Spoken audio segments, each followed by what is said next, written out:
Good afternoon, everyone. 여러분 안녕하십니까? Thank you for joining us for this lunch session. 런천 세션에 오신 분을 환영합니다. 제 이름은 조슈아 I guess chairing this 허파이머입니다. is my colleague. 먼저 제 동료를 소개하도록 하겠습니다. 저는 시들리 오스틴에서 왔습니다. 글로벌 로펌입니다. 그리고 저희는 이 컨퍼런스에 몇 년째 참여를 하고 있습니다. 그렇지만 코로나 이후에는 처음으로 다시 한국에 돌아오게 되었습니다. 직접 보게 되어 기쁘게 생각합니다. Affection for the Green Life. 저희는 한국의 라이프 사이언스 분야에 굉장히 관심을 가지고 있습니다. 또한 한국에 계신 유한이라든지 Let's see, Yuhan, GI 이노베이션 그리고 이너시아 프로바이오 팜맵신 여러 클라이언트들을 두고 있고 여러분들과 연락을 하고 있습니다. 그래서 저희가 소송이라든지 또는 점점 더 늘어나고 있는 오늘 다룰 규제 부분에 대해서 조언을 드리고 있습니다. Currently on stage is 저희가 함께할 제 파트너는 캐플린인데요. 오늘 말씀을 주실 부분은 the outset on 전체적인 트렌드에 대해서 말씀을 해주실 겁니다. 규제 그리고 집행과 관련된 트렌드를 말씀드리도록 하겠습니다. 그리고 early stage considerations. 초기에 고려를 해야 될 부분, 우려사항들, 여러분들과 같은 기업들이 고려해야 될 부분들에 대해서 말씀을 드리겠습니다. 그리고 규제에 대해서 왜 초기에 이해를 해야 되는지 말씀드리도록 하겠습니다. 스카우님께서 발표를 하고 나서 또 무대 위에 Q&A. 올라와서 Q&A를 진행을 할 예정입니다. 그래서 여러분들께서 질문을 하실 기회가 있으니 여러분들께서 질문을 해주시면 좋겠습니다. 네, 그러면 스컨님께서 발표를 하시기 위해서 무대 위로 올라오실 텐데 시들리에서 굉장히 기대를 가지고 있는 분입니다. 저는 상당히 오랜 기간 동안 시들리에서 일했지만 최근에 참여를 하신 분이고요. FDA에서 일을 하시다가 저희 치프 카운슬로 이제 합류를 하게 되었습니다. 변호사이시면서 또 바이오 윤리와 관련해서 전공을 하셨습니다. 그리고 프로 농구 선수로도 일을 했습니다. 시들리에서 그리고 이 부분에서 일을 하게 되어 매우 기쁘게 생각하고요. 오늘 함께하게 되어 기쁘게 생각합니다. 무대 위로 모시도록 하겠습니다. 네, 소개해 주셔서 감사합니다. 마이크 잘 나오나요? 제가 먼저 바이오 플러스 측에 그리고 인터팩스 측에 감사를 드립니다. 그리고 스폰서 측에도 감사를 드립니다. 이렇게 저희에게 기회를 주셔서 발표를 할 수 있게 되어 기쁘게 생각합니다. 조시님께서 말씀을 하신 것처럼 저는 시드니 오스틴에서 파트너로 있고 보스턴에서 근무를 하고 있습니다. 바이오 테크의 혁신이 이루어지는 곳이라고 할 수가 있습니다. 한국도 그런 곳이죠. 제가 업무를 하면서 기업들을 도와주고 있습니다. 현재 새로운 치료법을 개발하고 있는 기업들과 함께 FDA와 접촉을 하고 있습니다. FDA에서 일을 하다가 이제 시들리 오스틴에서 일을 하고 있습니다. 그래서 전 전체 커리어를 보게 되면 FDA 관련된 업무를 하고 있고 FDA가 하는 일에 대해서 도움을 주고 있다고 할 수가 있습니다. 한 가지 기억을 해야 될 것은 다른 산업과는 다른 부분이 있다는 것입니다. FDA의 미션을 말씀드리도록 하겠습니다. 물론 전 세계에 건강 관련된 당국도 모두 마찬가지지만 건강을 증진하는 것이 목표입니다. 아마 정부 당국에서 오신 분들도 있을 텐데 규제 산업과의 관계가 있습니다. 감독을 하는 것이고 이것이 산업을 뭔가 하지 못하도록 하는 것이죠. 경계를 만들고 한계를 만들어주는 것입니다. 그래서 정부가 원치 않는 것들을 하지 못하도록 하는 것이죠. FDA 같은 경우는 기업들을 증진하려고 하고 있습니다. 적극적으로 업무를 하고 있는데요. 특히나 혁신적인 치료법과 관련해서 새로운 것들이 시장에 나오도록 하고 있습니다. 특히나 생명을 구하는 약들이 나올 수 있도록 하는 것인데요. 이것을 성공의 지표로 삼고 있습니다. 보고서를 보시게 되면 매년 보고서가 만들어지고 있는데요. 한 가지 요구되는 것이 바로 새로운 그리고 혁신적인 치료법이 나오는 것입니다. 얼마나 많이 증진을 하는가와 관련된 것이죠. 예를 들어서 신청 단계에 있는 것들이 있고요. 가두파라는 것이 있습니다. 그리고 FDA에 굉장히 많은 돈을 들이고 있는데요. 이를 통해서 신청을 하게 됩니다. 그러면 FDA에서는 이런 상호작용을 더욱더 촉진시키게 됩니다. 그래서 여러분들이 신청하기 전부터 이 단계를 촉진하게 됩니다. 듀파 빌 같은 경우에 FDA에 리소스들 필요한 것들을 제공하게 됩니다. 그래서 효과적으로 산업과의 파트너십을 유지하고 있는 것입니다. 이를 통해서 제품들이 시장에 출시될 수 있도록 하고 있습니다. 네, 이것은 희소식이라고 할 수가 있습니다. 굉장히 희소식 듣기 좋아하시죠? 저도 마찬가지입니다. 한 가지 저희가 고려해야 될 부분이 있는데요. 어떻게 이 에이전시와 접촉을 할 것인가라는 것입니다.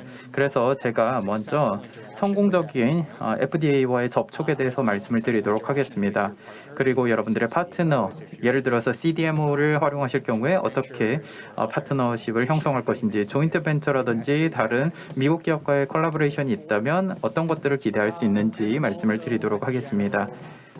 또 전반적인 프레임워크에 대해서 말씀드리도록 하겠습니다. FDA에서 기대하는 것, 그리고 중요하게 생각하는 것이 무엇인지 말씀드리도록 하겠습니다. 제가 슬라이드를 준비했는데요. 사실 슬라이드가 굉장히 많습니다. 슬라이드가 너무 많기 때문에 슬라이드가 부족하진 않을 것 같습니다. 슬라이드도 다 받으셨을 걸로 생각을 합니다. 제가 한 가지씩 다 설명을 드리진 않도록 하겠습니다. 제가 변호사이기 때문에 법적인 부분에 대해서 어떤 요건들이 있는지, FDA가 어느 부분에서 권한을 가지고 있는지 설명드리도록 하겠습니다. 이를 통해서 FDA 역할에 대해서 아실 수가 있을 겁니다. 궁극적으로 법을 따르는 것입니다. 미국의 법이 있고요. FDA가 할 수 있는 것, 할 수 없는 것, 그리고 어떤 기능들을 하는지가 나와 있습니다. 이것을 이해함으로써 여러분들이 FDA에서 여러분들에게 기대하는 바가 무엇인지를 알 수가 있습니다. 또한 여러분들이 어디에서 주의를 해야 되는지 알 수가 있습니다. 제가 집중할 부분은요. 상업화 이전의 제품들, 그리고 상업화 이전의 규제에 대해서 말씀을 드리도록 하겠습니다. 그래서 그 과정에서 전체 라이프 사이클에 대해서 살펴보도록 하겠습니다. 이 부분이 제가 하는 부분이고요. 상용화된 제품에 대해서 살펴보도록 하겠습니다. 그리고 오늘 행사를 위해서 여러분들이 어떻게 오늘날의 시장에서 차별화할 수 있는지 말씀드리도록 하겠습니다. 그리고 어떻게 하면 여러분들이 가지고 있는 과학을 더 많은 고객들에게 전달할 수 있는지 말씀을 드리도록 하겠습니다. FDA와 관련해서 사람들이 겪는 문제는 사실 제품의 과학적인 문제가 아닙니다. 임상시험의 데이터 문제가 아닙니다. 임상시험을 하게 되면 데이터 그 자체가 말해주기 때문이죠. FDA와 어떻게 소통하는가가 문제입니다. 또 어떻게 제품이 작용하는지를 설명하고, 제품이 어떤 역할을 하는지 설명하고, 또 어떤 기능을 하는지 설명하는 데 문제를 겪습니다. 여러분들이 기업에 있다 보면 여러분들의 제품에 대해서 철저하게 다 알게 됩니다. 그런데 FDA 같은 경우는요, 임상시험 신청을 매일 수백 개씩 받습니다. 그런데 프리-IND 미팅을 한다고 했을 때 이 회의에 있는 사람은 이렇게 물을 겁니다. 미팅 직전에 이 제품이 뭐죠? 라고 직접 물을 겁니다. 그래서 저는 이 미팅에서 클라이언트들을 지원하고 있습니다. 한 가지 분명한 것은 FDA가 여러분들이 제공한 자료를 다 읽지 않는다는 것입니다. 그리고 의사결정자들은 제품과 전혀 관계없는 것에 대해서 우려를 한다는 것이죠. 이런 것들을 새로운 치료법에서 볼 수가 있습니다. FDA에서 가장 우려를 갖고 있는 부분인데요. 바로 균형을 잡는 것입니다. 혁신이 필요한데 또 시장에 새로운 제품이 나와야 하는데 이와 동시에 대중들이 새로운 기술에 대해서 신뢰할 수 있는가가 중요합니다. 사례 연구들이 있는데요. 바로 유전자 연구와 관련된 것입니다. 유전자 치료와 관련된 것이죠.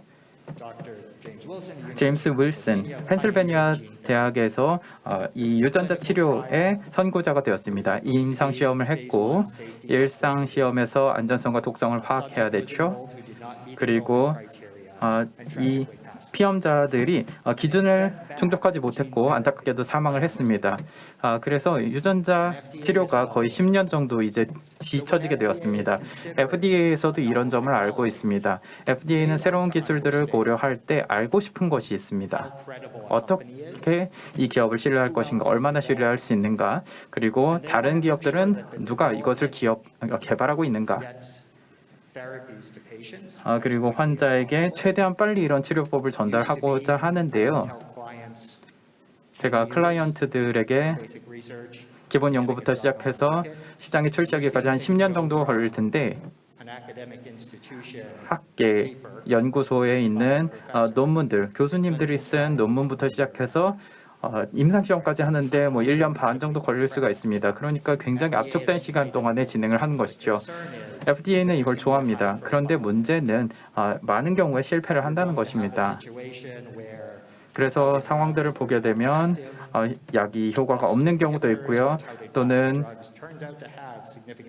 억제제가 이전에는 몰랐던 안전성 문제가 발생하는 경우도 있습니다. 그래서 FDA가 여기에 대해 반응하는 것입니다. 그리고 혁신을 추진하기를 원하지만 동시에 너무 빨리 이것을 진행해서 대중들이 신뢰하지 못하는 상황이 발생하는 것을 방지하고자 하는 것입니다. 그래서 항상 균형을 유지해야 됩니다. 긍정적인 면이 있고요. 또 FDA가 원하는 것들이 있습니다. 그러니까 FDA가 이걸 멈추지 않도록 해야 하는 것이죠. FDA에 대해서 회의를 할 때 제품에 대해서 생각을 할 것이고 또 치료군에 대해서 생각을 할 것이고 또 경쟁업체 제품에 대해서 생각을 할 겁니다. 그리고 나서 평가를 하겠죠. FDA가 게이트키퍼로서 진보를 하면서 연구에서부터 시작해서 이걸 임상시험으로 넘어갈 수 있도록 하고 동시에 최고의 후보 물질만이 넘어가도록 해야 할 것입니다. 그리고 실패하지 않도록 해야 할 것입니다. 그렇지 않으면 새로운 그리고 가능성이 높은 것들이 발생하지 못하기 때문입니다. 그래서 FDA가 하는 것을 설명드리도록 하겠습니다. 하나의 프레임워크로서 이런 방식으로 FDA를 생각하시면 될 것 같은데요. FDA는 상호작용을 많이 합니다. 굉장히 협력도 많이 하고요. 산업계와 파트너십을 맺어서 제품을 출시할 수 있도록 도와주려고 합니다. 그렇지만 이것이 딱 정해진 것은 아닙니다. 굉장히 여러 가지 방식으로 여러분들이 구조를 체계해야 할 수가 있고 여러분들의 제품을 개발할 수가 있습니다. FDA가 연구 디자인을 도와줄 수도 있고 프리 디자인 미팅이라든지 프리 IND 미팅이라든지 이상 미팅 이런 것들을 할 수 있습니다. 그렇지만 혁신가인 여러분들은 제품에 대해서 잘 알고 있고 FDA에게 무엇이 중요한지 말할 필요가 있습니다. 이런 정보들을 제공함으로써 여러분들의 제품을 어떻게 평가해야 할지를 알려줄 수가 있습니다. 그런데 많은 분들께서 이 FDA에 대해서 이것이 분쟁이 아니라 교육이라고 해야 한다는 것입니다. 우리 제품은 이런 것입니다. 제가 발견한 것은 바로 이런 것입니다. 이 바이오로직스를 가지고 이런 제품을 만들었습니다. 프로세스를 바꿔야 될 수도 있습니다. 독성 연구 그리고 전임상 IND 연구를 바꿔야 될 수도 있습니다라고 말을 하는 겁니다. 예를 들어서 FDA 같은 경우는 어세이에 대한 밸리데이션 과정을 가지고 있습니다. 그래서 여러분들이 어떤 방식으로 작동하는지 아직 모를 수가 있고요. 어떻게 하면 이 효능을 보여줄지 모를 수가 있습니다.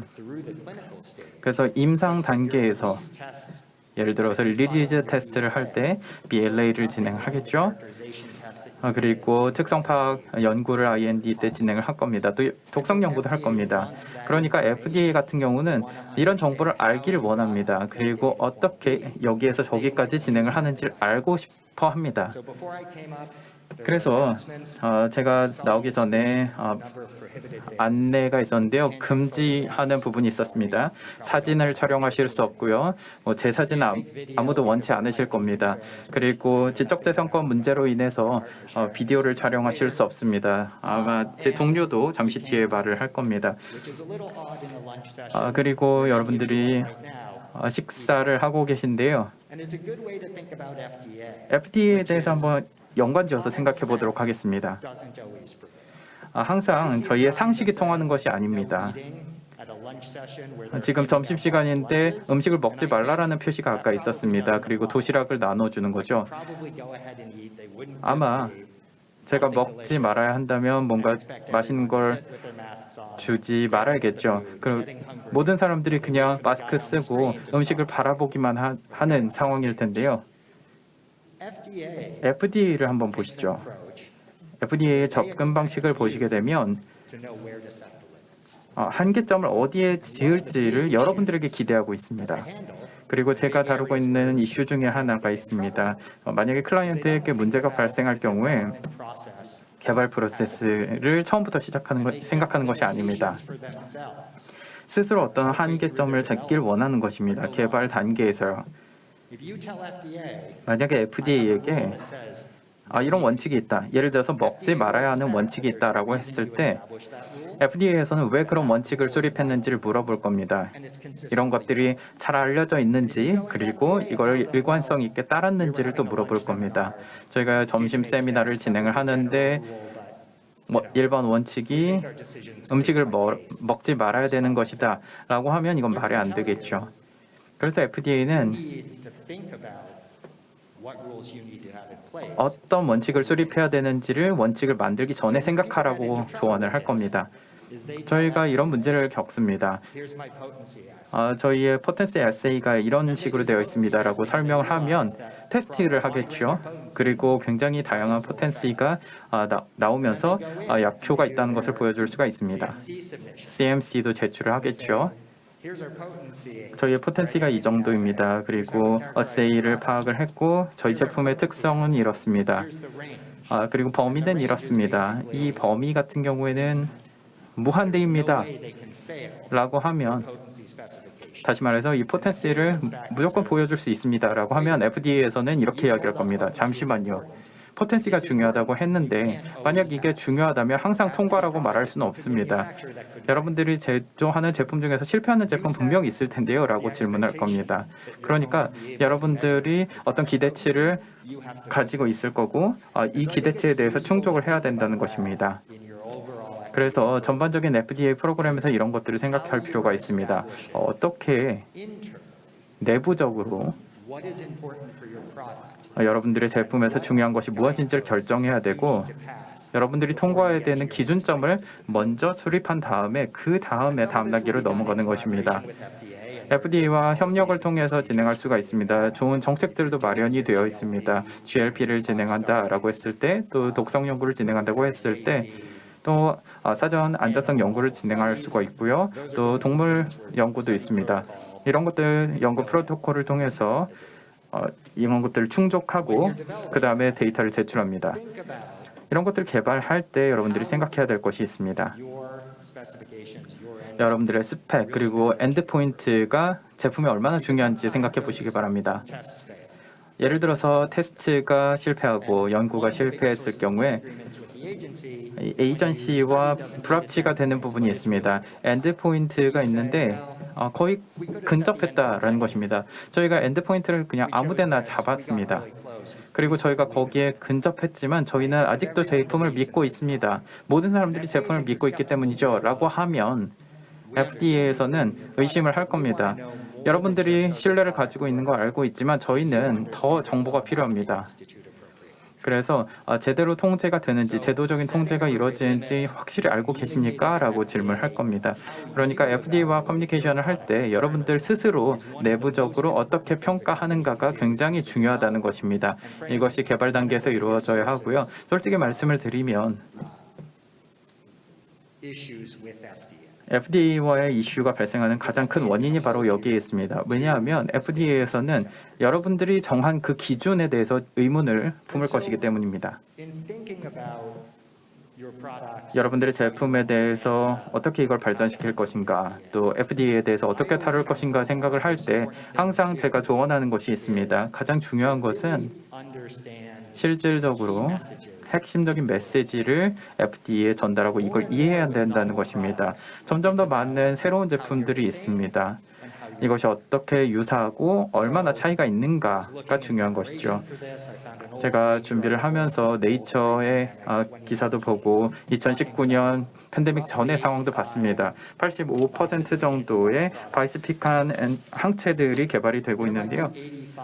85%의 바이스픽한 항체들이 이제 개발이 되는데 오늘 참여하신 회사들도 있을 겁니다. FDA에서 현재 다루고 있는 것을 보시게 되면 혁신은 더 이상 혁신가들이 이루는 것이 아니라는 것입니다. 재생의학도 있고요. FDA에서 정책이 있습니다. RMS로 지정을 하게 됩니다. FDA에서 우려를 하는 것은 어떻게 저희가 이 새로운 군의 의약품들이 나오는데 이걸 받아들이고 사람들이 연구를 할 수 있도록 설득할 것인가라는 것입니다. 실질적으로 스스로 샘셀 그리고 유전자 세포 그리고 항체 치료법에 대해서 약속한 것들을 어떻게 지킬 것인가라는 것입니다. 한 가지 흥미로운 것은 그리고 좋은 소식은 성공률이 굉장히 높다는 것입니다. 그리고 벤처 캐피탈로부터 많은 투자를 받고 있고 공공 투자도 받고 있습니다. 또 민간 투자도 있고요. 이런 투자들이 새로운 기업들에게 가고 있습니다. 그래서 과학을 이제 학계에서 벗어나서 실제로 적용하려고 하는 것입니다. 그 의미를 말씀드리면 FDA에서 어떤 제품을 보면서 이것이 유일한 기회다라고 생각하지는 않는다는 것입니다. 예전에 FDA에서 새로운 치료법을 평가할 때, 첫 번째 유전자 치료법을 평가할 때 FDA에서는 이것을 시장에 최대한 빨리 출시하려고 했습니다. 그래서 이 에이전시가 산업계와 함께 협력하고 있다는 걸 보여주고 싶었습니다. 그리고 다음 차세대 제품을 현지 시장에 내놓는 걸 도와주고 싶어 했습니다. 그런데 FDA에서는 현재 굉장히 많은 신청을 받고 있습니다. 패스트 트랙도 지정이 되고 있고 브레이크스루 지정도 이루어지고 있습니다. 승인도 촉진시키고 있고요. 이렇게 신청들을 보면서 의문을 품는 겁니다. 과연 우리가 성공할 것과 기본 연구에서 머무를 것을 어떻게 구분할 것인가 의문을 품습니다. 바로 여기에서 여러분들이 역할을 해야 합니다. 여러분들이 FDA와 대화를 해야 된다는 것이죠. FDA가 어떻게 일하는지를 이해해야만 대화를 할 수가 있습니다. 공식 회의를 한다고 해보죠. FDA와 회의를 할 때 여러분들이 어떻게 임상 프로그램이 진행될지를 알 수 있는 가장 좋은 정보원이 될 수가 있습니다. 예를 들어서 파트너가 있을 수도 있고 제품에 대해서 아웃라이센싱을 했을 수도 있습니다. 그래서 임상시험을 미국 회사가 진행을 하고 거기에서 FDA와 회의를 할 수도 있습니다. 그렇다면 이 회의에서 어떤 일이 일어나는지를 여러분들이 파악할 필요가 있습니다. 또 사람들이 어떤 정보를 주는지도 파악할 필요가 있습니다. 특히나 이것이 중요한데요. 예를 들어서 여러분들이 플랫폼 기업이라면 이것이 굉장히 중요합니다. 제가 어떤 클라이언트가 있는데 라이센싱을 했고 플랫폼이 있었습니다. 그래서 기업과 기업 때 거래가 있었고요. 그래서 플랫폼을 독점적으로 사용하도록 하였습니다. 이건 미친 짓이라고 생각을 했습니다. 파트너 하나와만 일을 한다니 절대 그럴 수는 없는 거죠. 파트너가 다시 돌아와서 이렇게 이야기를 했습니다. 만약에 다른 기업과 일을 한다면 임상시험을 그 회사도 진행을 할 것이고 여기에서 안전성 이슈가 발생할 수가 있다. 그러면 임상이 멈춰질 것이다 라고 이야기를 하는 겁니다. 이 플랫폼을 사용하는 모든 기업에 대한 임상을 멈출 수가 있다는 것입니다. 그래서 여러분들이 어떤 적응증을 다룰지 또 환자군이 어떻게 선정될지 우리가 어떻게 연구가 진행될지 알 수 없다는 것입니다. 그래서 파트너가 있는데 또 다른 파트너를 선정해서 연구 설계를 잘못하면 전체 연구가 다 중단될 수 있다는 것입니다. 그래서 이러한 우려사항들이 있는 상황에서 여러분은 우선순위를 정할 필요가 있습니다. 파이프라인의 우선순위를 정하고 리스크가 무엇인지 또 파트너에 대해서 이해를 할 필요가 있습니다. FDA와 일을 할 때 이것이 단순히 현재 후보물질에만 영향을 주는 것이 아니라 전체 파이프라인에 후보물질에 영향을 줄 수 있기 때문입니다. 이걸 관리할 필요가 있습니다. 여러분들이 항상 혁신을 하고 해야 되는데 리스크를 원치 않는 경우가 많습니다. FDA에서 그냥 괜찮습니다라고 말하기를 원하죠. 그리고 회의에 가서 계속 2번씩 묻습니다. 그래서 중요한 것을 이해할 필요가 있습니다. 가장 효과적인 방법으로 핵심적인 여러분들의 제품이 가지고 있는 중요한 부분들을 알려줄 필요가 있습니다. 그래서 이것이 효과적이고 안전하다라는 것을 보여줄 필요가 있습니다. 그리고 여러분들이 어떻게 하면 A에서 B까지 갈 수 있는가, 최대한 빨리 갈 수 있는 방법을 파악할 필요가 있고요. 그 과정에서 리스크는 최소화할 필요가 있습니다. 그러니까 전략적인 결정을 해야 된다는 것입니다. 여러분들이 제품에 대한 지식을 충분히 알고 있어야 되고 여러분들이 가지고 있는 제품군 그 부분에 대해서 알고 있어야 합니다. 또 FDA는 어떤 것을 우려할지를 알고 있어야 하고 선제적으로 해결할 필요가 있습니다. 여러분들이 FDA에서 받는 질문들이 있습니다. 그걸 가지고 여러분들의 연구 설계에 대해서 더 신뢰할 수 있도록 만들어야 합니다. 그리고 잠재적으로 여러분들이 알고 있는 잠재적인 문제들에 대해서 어떻게 해결할 것인가도 파악할 필요가 있습니다. 최선의 방법은 FDA와 회의를 할 때 질문들을 미리 생각해 보라는 것입니다. 그리고 뭔가 잘못될 것이라고 생각을 하시기 바랍니다. 그러면 그 상황에 대해서 어떻게 해결할지를 생각할 수가 있습니다. 그리고 FDA가 여러분들의 대안에 대해서 받아들일 것인가도 생각을 해보시기 바랍니다. 예를 들어서 클래스 기반의 독성에 대해서 우리는 ID 이네이블링 연구를 통해서 해결하겠다라고 답을 할 수가 있습니다. 또 이 DNA 분석을 통해서 해결하겠다. 이런 답변을 줬을 때 FDA가 받아들일 수 있는가를 생각해 보시기 바랍니다. FDA와 커뮤니케이션을 하게 되면 FDA는 놀라지 않습니다.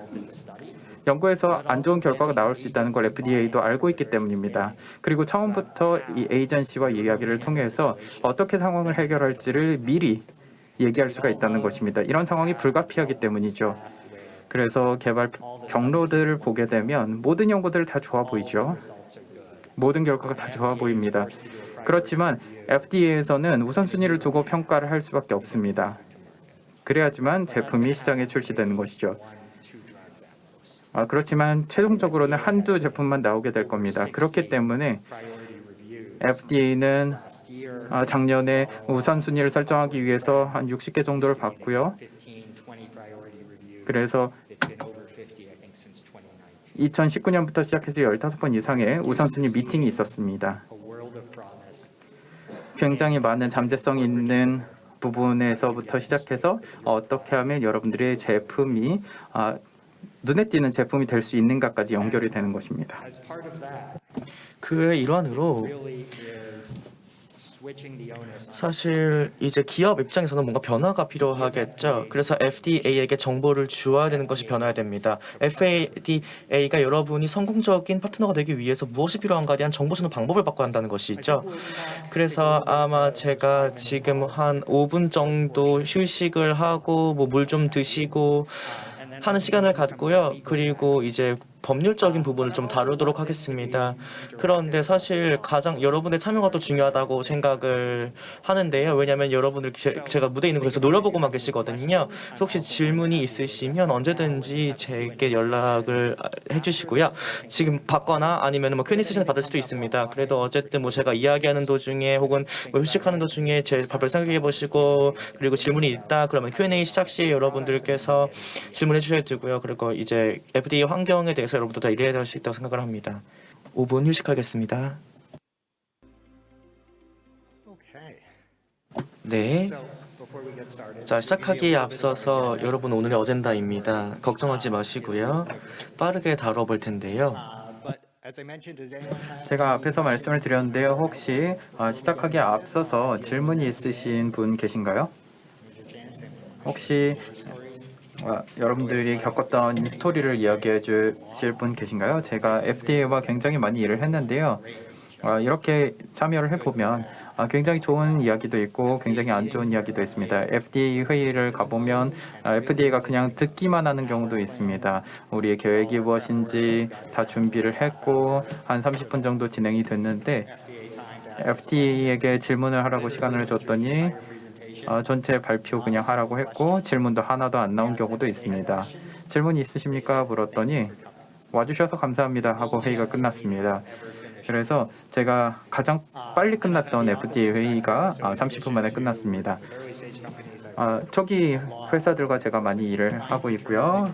제가 컴플라이언스 관련된 변호를 하고 있습니다. 그리고 또 승인과 관련된 부분도 담당을 하고 있는데요. 어떤 경우에는 경고장을 받는 경우도 있습니다. 이 부분에 대해서는 나중에 이야기를 할 겁니다. 저희가 FDA와 회의를 해보면 발표를 하게 되고요. 저희한테 소리만 지르면서 회의가 끝나는 경우도 있습니다. 컴플라이언스를 안 지켰다, 요구하는 내용들에 대해서 지키지 않았다라고 하는 경우도 있습니다. 그렇기 때문에 중요한 것은 임상 개발을 하는 경우에 여러분들의 제품화를 해야 될 텐데 저희가 GMP에 대한 요건들을 살펴볼 거고요. 또 임상 제품에 대한 GMP 기준을 살펴보도록 하겠습니다. 또 GLP가 적용되는 경우도 있습니다.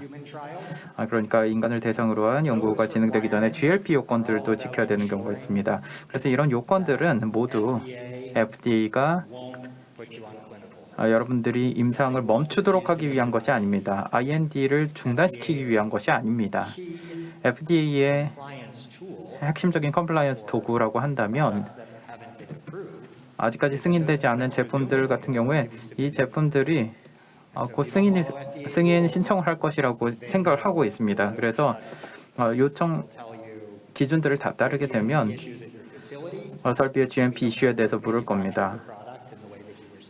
여러분들이 제대로 이 제품을 생산했는지 GMP에 따라서 생산을 했는지를 물어보게 되고요. 그렇지 않을 경우에는 데이터를 믿지 않습니다. 또 추가적인 행동을 취하는 경우도 있습니다.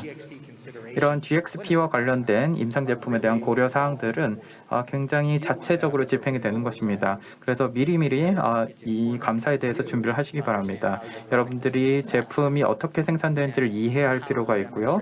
여러분들이 어떻게 이것을 당국에게 보여줄지도 중요합니다. 이런 제조 공정에 대해서 관리를 하고 있다는 걸 보여주어야 합니다. 승인이 되고 나서 이 제품이 시장에 간 제품과 그 이전의 제품이 동일하다는 것을 보여줘야 합니다. 네, 여러분이 이미 승인을 받았고 이미 시장에 출시를 했다면 FDA는 오랜 역사를 기반으로 볼 때 모든 제조 프로세스에 있어서 변수가 있다는 것을 알고 있습니다. 그리고 가장 간단한 것부터 가장 복잡한 제조 공정까지 다 있습니다. 그래서 뭔가는 바뀌게 될 것입니다. 예를 들어서 작업자가 바뀔 수가 있고요. 또 처음으로 무균 생산을 할 수도 있습니다. 상업 제품에 대해서 처음으로 무균 제품을 생산할 수도 있고 교체된 제품이 교체된 사람이 이것을 5년 동안 해온 사람일 수도 있고 그렇지 않을 수도 있습니다. 또 품질과 관련된 부분도 있고요. 새로운 사람이 들어올 수도 있습니다. 그러면 업무 방식이 다를 수가 있고 경험이 또 다를 수가 있습니다. 또 어떻게 여러분들의 제품이 제조되는가와 관련해서도 차이가 있을 수 있습니다. 그러면 이로 인해서 품질 관리에 차이가 있을 수가 있습니다. 또 테스팅을 보시게 되면 다양한 변수들이 있습니다. 그래서 여러분들의 QC 랩에 누가 매니저인가에 따라 다를 수가 있고요. 마이크로 테스팅, 마이크로 랩에서 진행을 한다. 좋습니다. 수년간 괜찮았습니다. 전혀 문제가 없었죠. 그리고 전혀 외부로 기준에서 벗어나지 않았는데 갑자기 기준에서 벗어나는 상황이 발생하게 됩니다. 그리고 이 원인을 보게 되면 동일한 구역에 두 배나 되는 사람들이 들어오게 되고 생산량을 2배나 늘렸기 때문입니다. 그러면서 바이오 부담이 늘어나게 된 것이죠. 이걸 통제할 수 있다면 괜찮습니다. 한 10명이다 라고 했을 때는 괜찮은데 50명일 경우에 통제가 안 되는 거죠. 이런 이슈들이 발생을 합니다. FDA도 알고 있습니다. 그래서 상용 제품 같은 경우에 FDA는 어떤 시스템을 현재 갖추고 있는가를 살펴봅니다. 그리고 이런 다양한 변수들에서 어떻게 통제하는지를 보는 것이죠. 어떤 시스템을 갖추어서 현재 좋은 GMP를 잘 유지하는가를 살펴보고자 하는 것입니다. 팬데믹을 현재 겪고 있는데요. 이로 인해서 많은 설비들이 현재 인스펙션을 받지 않았습니다. 그래서 CDMO라든지 CDMO와 함께 일하고 있는 업체들은 이것이 굉장히 중요합니다. 인스펙션을 받지 않은 것이 벌써 5년이나 된 경우도 있습니다. 그래서 절차들과 또 관행들이 있는데요. 지난번에 인스펙션을 받았을 때는 전혀 관찰사항이 나오지 않았습니다. 그런데 5년이 지났습니다. FDA에서는 업계가 현재 발전을 했다라고 결정을 하는 겁니다. 그러니까 더 이상은 퇴신이 아니라고 결정할 수가 있습니다. 또 여러분들의 설비가 있고 2개의 아이템이 있는데 FDA 42 그리고 72가 있습니다. 그런데 이걸 인스펙션 하려고 22년에 인스펙션을 하려고 했는데 미루는 겁니다. 그러면 13개 아이템이 되는 것이죠. FDA에서는 이렇게 이야기를 합니다. 지금 우려사항 중에 하나가 5년 전에는 동일한 설비를 가지고 있었고 괜찮았다.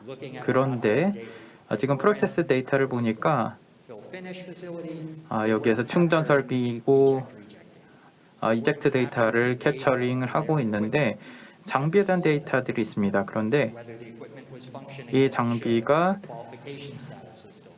제대로 작동을 했는지, 퀄리피케이션도 어떤지 이런 것들을 다 데이터로 갖추어야 합니다. 이런 것들을 살펴보는 것이죠. FDA는 이렇게 이야기를 합니다. 지금은 2017년이 아닙니다. 데이터를 수집하면 이걸 트렌딩화하고 또 분석까지 해야 된다는 것입니다. 또 유관 검사를 하게 될 텐데 이제팅 유닛과 관련해서 단순히 이걸 폐기해서는 안 됩니다. 품질에 대한 조사를 해야 되고 트렌드도 봐야 되고 또 타입에 따라서 이젝션을 서로 구분할 필요가 있다라고 이야기를 하는 겁니다. 이건 FDA가 프로세스에 대해서 역량을 이해하기 시작했기 때문입니다. 그래서 여러분들의 공정에 대한 역량을 이해하게 되면 이런 질문을 할 수가 있습니다. 그리고 CDMO와 함께 일을 하더라도 여러분들의 책임이 없는 것이 아닙니다. 모두 여러분들이 이것들을 알고 있는 책임이 있습니다. 궁극적으로는 FDA는 누군가 저희가 계약한 회사가 있습니다라고 할 때 그 답을 그대로 받아들이지 않을 겁니다. 여러분들이 책임이 있기 때문입니다. CDMO 같은 경우에 일반적으로 전문성을 가지고 있습니다. 그렇죠? 굉장히 많은 통합이 제조 공간에서 이루어지고 있습니다. 특히나 아주 복잡한 제조 공정 같은 경우에는 통합이 이루어지고 있습니다. 만약에 이게 여러분의 첫 번째 제품이다라고 하면 예전에 지식을 이미 가지고 있는 업체들과 일을 하길 원할 겁니다. 아마 기술적인 전문성을 여러분들의 제품에게 제공해 줄 수가 있겠죠. 그렇지만 FDA에서는 이걸 살펴보고 이건 선택이라고 이야기를 할 겁니다. 마치 제조 설비를 인하우스에서 하고 싶으면 투자하는 것과 같다는 것입니다. 여러분들이 클린룸을 새로운 건물에 만들 수도 있고 아니면 벤더로부터 구매를 해서 설치를 하도록 만들 수도 있습니다. FDA에서는 이걸 여러분들이 결정할 수 있다고 합니다. 그렇지만 여러분들이 거기에 대한 정당화를 해야 되고 그 결과도 받아들여야 된다고 이야기를 하고 있습니다. 다음으로 GXP와 관련된 컴플라이언스가 있습니다. GMP와 마찬가지입니다. 또 GCP와 마찬가지입니다. 그래서 저는 전반적인 법적인 부분에 대해서 살펴보도록 하겠습니다. 그리고 기본적인 원칙에 대해서 말씀드리도록 하겠습니다. FDA의 조직이 어떻게 되어 있고 규제를 어떻게 하는지 살펴보도록 하겠습니다. FDA 같은 경우에는 연방의 규제법에 따라서 진행이 됩니다. 미국에 있는 법입니다. 이를 통해서 FDA가 제품을 규제할 수 있는 권한이 생기는 것입니다. 이 법 같은 경우에는 FDA의 규제에도 적용이 되고 있고요. 기본적으로 연방법의 21에 나와 있습니다. 그리고 이것이 하나의 기반이 됩니다. 그래서 FDA에서 여러 가지 부분을 살펴볼 수 있는 것입니다. 뭘 할 수 있는지 할 수 없는지를 규정하고 있습니다. 인스펙션도 할 수가 있고요. 저희가 이야기를 했죠. FDA가 여러분들의 세일즈 데이터를 볼 수는 없습니다. 법을 보시게 되면 인스펙션을 할 수 있고 문서도 볼 수 있고 그렇지만 구체적으로 매출 기록은 볼 수 없습니다. 상업 데이터 같은 경우에 만약에 랜딩이라든지 세일이라든지 이런 것들도 볼 수 있지만 품질이 어떤지는 물어볼 수가 있습니다. 그리고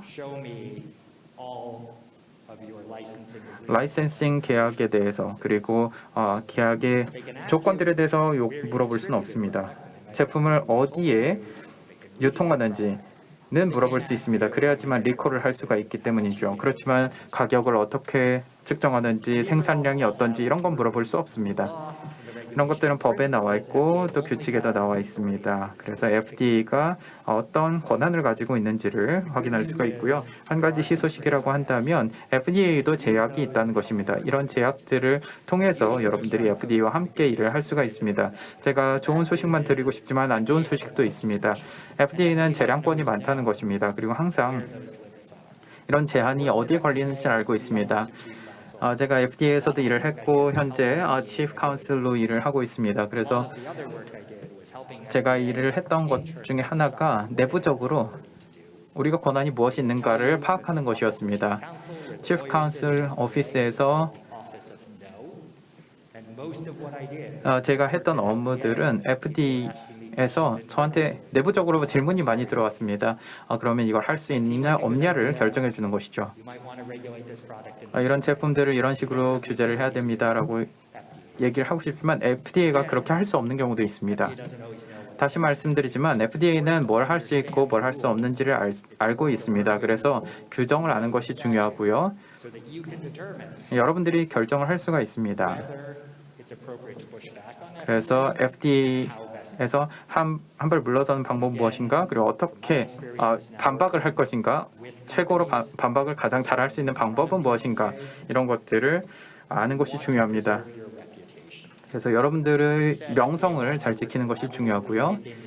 말씀드린 것처럼 FDA는 업계와 함께 협력해서 제품을 출시하는 것을 원합니다. 그렇지만 사람들이 실수하는 부분이 있습니다. 협력이라는 것이 Accepting everything FDA. 모든 것들을 FDA가 그냥 받아들이는 것이라고 착각하는 것입니다. 사실 그렇지 않습니다. 많은 경우에 여러분들이 홍보를 해야 됩니다. 왜 특정 요건들이 우리 제품에는 적용되지 않는지를 설명할 필요가 있습니다. 또 FDA에서 To repeat 여러분들에게 피봇 연구를 반복하도록 요구할 수 없는지도 설명할 필요가 있고요. for approval. 또 여러분들의 제품을 승인하기에 충분한 데이터라는 걸 설명할 필요가 있습니다. FDA가 물론 규정을 정하도록 할 수도 있겠죠. 그러면 제품 출시가 늦어질 수가 있습니다. 예를 들어서 1년, 2년 출시가 늦어질 수 있습니다. 그렇지만 여러분이 규정을 이해하고 FDA와 함께 협력해서 일을 하게 되면, 또 전문적으로 일을 하게 되면, But demonstrate that you understand how 또 your product 동시에 여러분들의 제품이 어떻게 규제를 받는지 이해를 한다면 당국은 여러분들을 신뢰하게 될 것입니다. with the agency 그리고 accelerate. 당국과 일을 할 때 여러분들의 제품 출시가 더 빨라진다는 걸 느끼게 될 것입니다. 그래서 여러분들이 전략적으로 일을 하는 것이 정말 큰 차이를 만들 수가 있습니다. 그래서 6개월, 3개월 미리 준비를 하시기 바랍니다. Financially, 이것은 재무적으로도 영향을 줄 수 있고 보건에도 영향을 줄 수가 있습니다. so it's important to understand the rules. 그래서 규제를 이해하는 것이 굉장히 중요하고요. 이 규제는 앞에서 말씀을 드린 것처럼 가장 처음에부터 시작이 되는 겁니다. 비임상 연구부터 시작이 됩니다.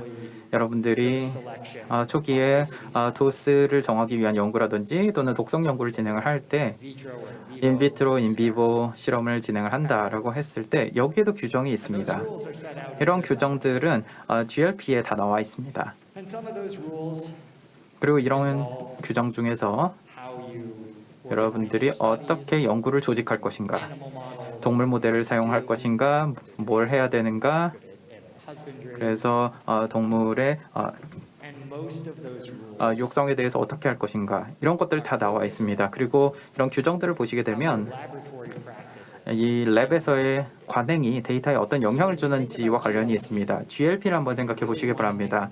여러분들이 정말 생각하셔야 되는 부분은 Is my laboratory clean? And 제 랩이 깨끗하고 잘 돌아가는가가 아닙니다. very much hope that that's a given. 물론 이건 당연한 Laboratory's 것이고요. not clean if it's not 랩이 깨끗지 않다면, 잘 돌아가지 않는다면, if you don't trust the 또 정책이 없다면 데이터를 신뢰할 수가 없겠죠. step back. 그래서 한 발 물러서서 랩부터 수정을 하시고 진행을 하시길 바랍니다. GLP are really aimed at GLP가 목적을 두고 있는 것은 책임입니다. 그리고 추적 가능성입니다. what you want to know is 여러분들이 아셔야 되는 것은 책임자는 누구인가, 누가 결정을 내리는가입니다. 이 부분이 정말 중요합니다. 특히나 소규모의 개발 회사에선 정말 중요합니다. 예를 들어서 6명이 총 직원입니다. has to be 누군가는 연구 디렉터가 되어야 하고 랩 디렉터가 되어야 합니다. 그리고 누군가는 책임을 져야 합니다. 그래서 의사결정을 내려야 하는 것이죠. 클라이언트와 일을 해보면 임상이 중단된 경우가 있는데 가장 큰 이슈가 굉장히 많은 비공식적인 결정이 내려진다는 것입니다. 작은 회사이고 12명의 직원이 있는데 모든 사람이 그냥 주간마다 회의를 하는 겁니다. 함께 일을 하는 것이죠. 그런데 코로나기 때문에 모두 원격으로 회의를 합니다. 작은 회사이죠. 면대면으로 회사를 운영하지 않습니다. 그런데 have a question. 질문이 있다라고 했을 때 줌 회의를 하고 여기에서 답을 찾습니다. Their family and their dog. 가족과 함께 또 개와 함께 재택으로 근무를 할 수가 있습니다. Piece of information. And so the 그런데 그 guy 사람들이 has 그러면 중요한 정보를 또 들을 수가 있겠죠. no one raised a problem that was happening. 그래서 이런 문제들에 대해서 Contractor who was 예를 들어서 계약 업체들, 예를 들어 쥐를 키우는 벤더들에 대한 문제들 결정이 될 수가 있습니다. go back to zero. 그런데 여기에서 문제가 생기게 되면 다시 처음으로 돌아가야 되는 겁니다. 처음부터 시작해서 도스 에스컬레이션 연구부터 진행을 해야 되는 거죠. 왜냐하면 여러분들이 어떤 쥐를 어떤 그룹에 할당했는지 제대로 기록이 되어 있지 않기 때문입니다. 그러니까 추적을 할 수가 없는 거죠. 또 종이 기록은 있습니다. 그런데 이유는 뭔지 모르겠지만 종이 기록은 더 이상 믿지 않습니다. 차이가 있는 경우도 있고요. 어떤 종이들은 바이베리움에 유지가 되는 경우도 있습니다. 그러니까 GLP는 여러분들을 위한 것입니다. 그리고 GLP는 여러분들이 필요한 통제를 하는 것입니다. 그래서 좋은 데이터를 FDA에 선보일 수 있도록 하는 것이죠. 그래서 설비라든지 장비라든지 이런 것들도 중요합니다. 모두 밸리데이션 해야 되고 퀄리피케이션을 해야 됩니다. 그래서 여러분들이 적용하는 것들이 GMP 랩에서 적용될 수 있도록 해야 될 것입니다. 특히나 혁신적인 치료법에서는 특히나 중요합니다. 그리고 전임상 연구에서도 이것이 굉장히 중요합니다. 전임상 랩에 적용을 하셔야 되는데요. 왜냐하면 이 단계에서 이 제품이 무엇인지를 보여주는 것이 중요합니다. 그리고 이것이 IND Enabling 연구에 적용이 될 것이기 때문입니다. 그래서 데이터를 좀 더 철저하게 보게 될 것입니다. 다시 좋은 소식으로 돌아가 보도록 하겠습니다. FDA에서는 인스펙션을 진행해서 GLP가 준수되고 있는지를 보게 됩니다. 사실 맞는 얘기인데요. 인스펙션 수치를 보시게 되면 개발 단계에 있는 회사들에 대해서 전임상 그리고 IND Enabling 연구에서 인스펙션을 하는지 보면 0건이라고 할 수가 있습니다. 그래서 랩에서 특정 목적을 위해서 인스펙션을 하는 경우는 있습니다만 GLP 같은 경우에는 여러분들이 스스로 진행을 해야 되는 것입니다. 그리고 강력한 회사들은 강력한 정책을 진행하게 됩니다. 그래서 통제를 하는 것이죠. 제품에 대해서 초기 단계부터 시작해서 임상 단계까지 진행을 합니다. 그래서 여러분들이 작은 프로세스를 변경할 때 이 모든 것들이 여러분들이 기대하는 것과 달라지지 않도록 하는 것입니다. 그래서 기록을 다시 한번 보고 우리가 어떤 변경을 했는지 어떤 것 때문에 이슈가 발생하는지를 살펴볼 필요가 있습니다. 자, 그러면은 임상 연구로 들어가 보도록 하겠습니다. 자, 여러분 상상하실 수 있고 제가 말씀드렸죠. FDA 같은 경우는 공중보건을 담당하는 기관이죠. 그렇기 때문에 사실 많은 요건들을 가지고 있습니다. CP라고 불리는데요. 이러한 요건들은 결국에는 이제 인간을 대상으로 할 때 하는 연구를 기반으로 하고 있습니다. 어떤 경우는 그렇죠. 그다음에 당연히 서면 동의가 필요하겠죠. 그리고 모든 FDA에 대해서 인체에 대한 연구는 보호가 되고 있고요. 규제도 있고 그리고 또 이제 사람들 여러분의 제품을 이제 임상에서 먹는 사람들을 보호하도록 되어 있습니다. 그리고 피험자 같은 경우 일상 같은 경우에는 아마 자발적으로 새로운 신약을 먹겠다고 한 사람도 있죠. 그런데 여기서 이제 임상적인 혜택이 없을 수도 있습니다. 그런 단순히 이를 통해서 안전성을 판단하고 싶어 하는 것이죠. 그리고 이것이 바로 아마도 여러분들께서 이 리스크를 감내하기 때문에 버든이 될 것입니다. 그리고 결국에는 신뢰의 문제입니다. 기업으로서 이 약품을 만드는데 이게 아마 대중의 공익을 위한 것이다. 그리고 이 연구에 참여하시게 되면 몇 년 후에는 어느 누군가는 여러분이 했기 때문에 혜택을 받을 것이다.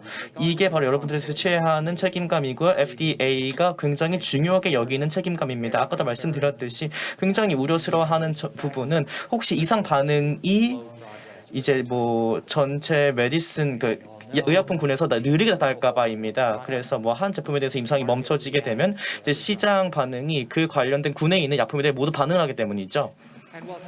자, 그래서 이런 몇몇 요건들이 있는데요. 굉장히 대놓고 이제 대상자에 대한 보호를 말하고 있습니다. 그리고 FDA가 사용하는 메커니즘은 이렇습니다. 이게 만약 적합하다. 그래서 전임상에서 임상으로 들어갈 때 어떻게 이게 여러분의 제품에 여러분이 선택한 게 왜 정확한지 보여줘야 합니다. 이게 바로 IND 신청입니다. 이 IND가 허용이 되면 바이러스 라이센스에 대한 신청 이런 이런 것들을 하게 되면 이제 제품이 BLA가 되는 것이 있죠. So what do they review? 그럼 어떤 것들을 비교할까요? Opportunity for more good news. 이제 뭐 좋은 소식이 있습니다. FDA가 이제 바이오 리서치 모니터링 프로그램을 가지고 있습니다. 그래서 파이널 인스펙션을 하게 됐는데요.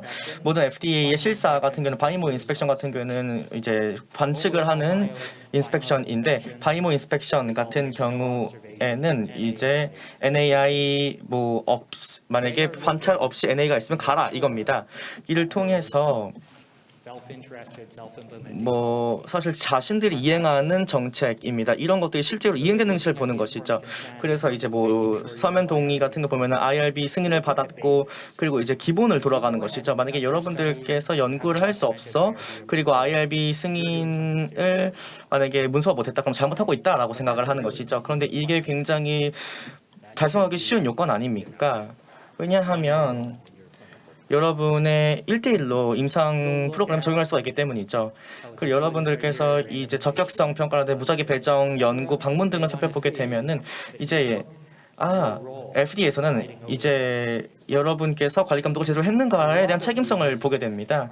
이런 모든 것들이 결국에는 사실 더 중요하죠. 여러분의 임상 사이트에 보다는요. 그래서 여기서 핵심은 여러분들께서 관리 감독을 잘해야 되고요. 여러분의 사이트 모니터가 있어야 되고 스터디 모니터가 실제로 사이트에 들어가서 이제 잘 훈련을 받고 그리고 종종 이제 CRO가 이제 연구 모니터를 담당하고 있잖아요. CRO가 다른 사람들과 마찬가지로 이제 결국에는 고용을 잘해야 되는 것입니다. 그래서 여러분들께서 처음으로 모니터링하는 요원을 했다?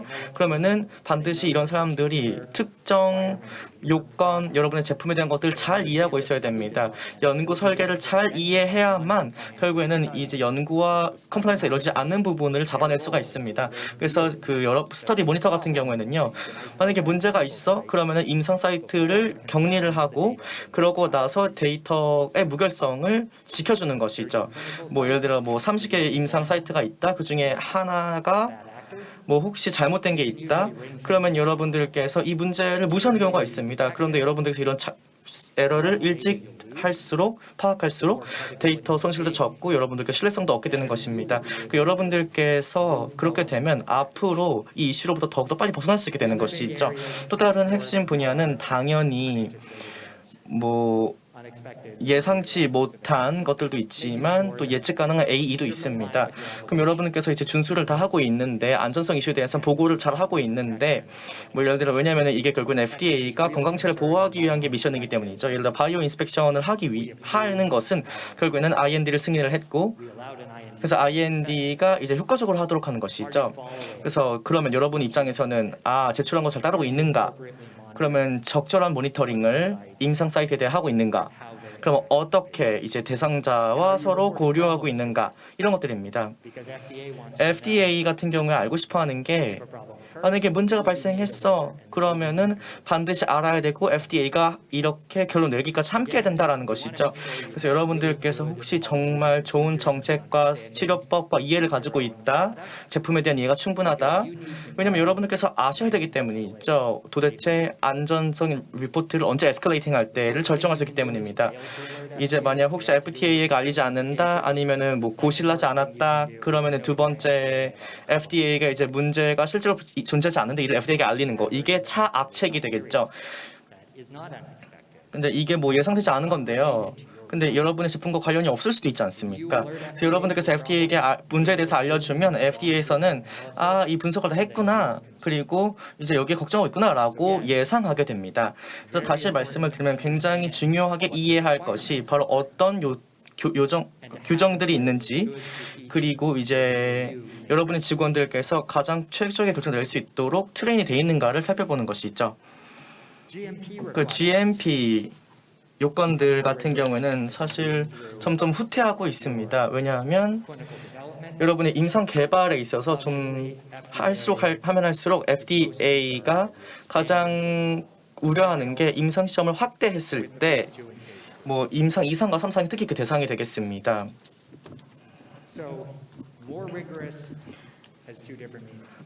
그 rigorous라는 게 두 가지 의미가 있습니다. FDA가 이제 임상 1상 제품을 GMP 요건에서 빼줬다고 합시다. 이거를 나중에 얘기할 거고요.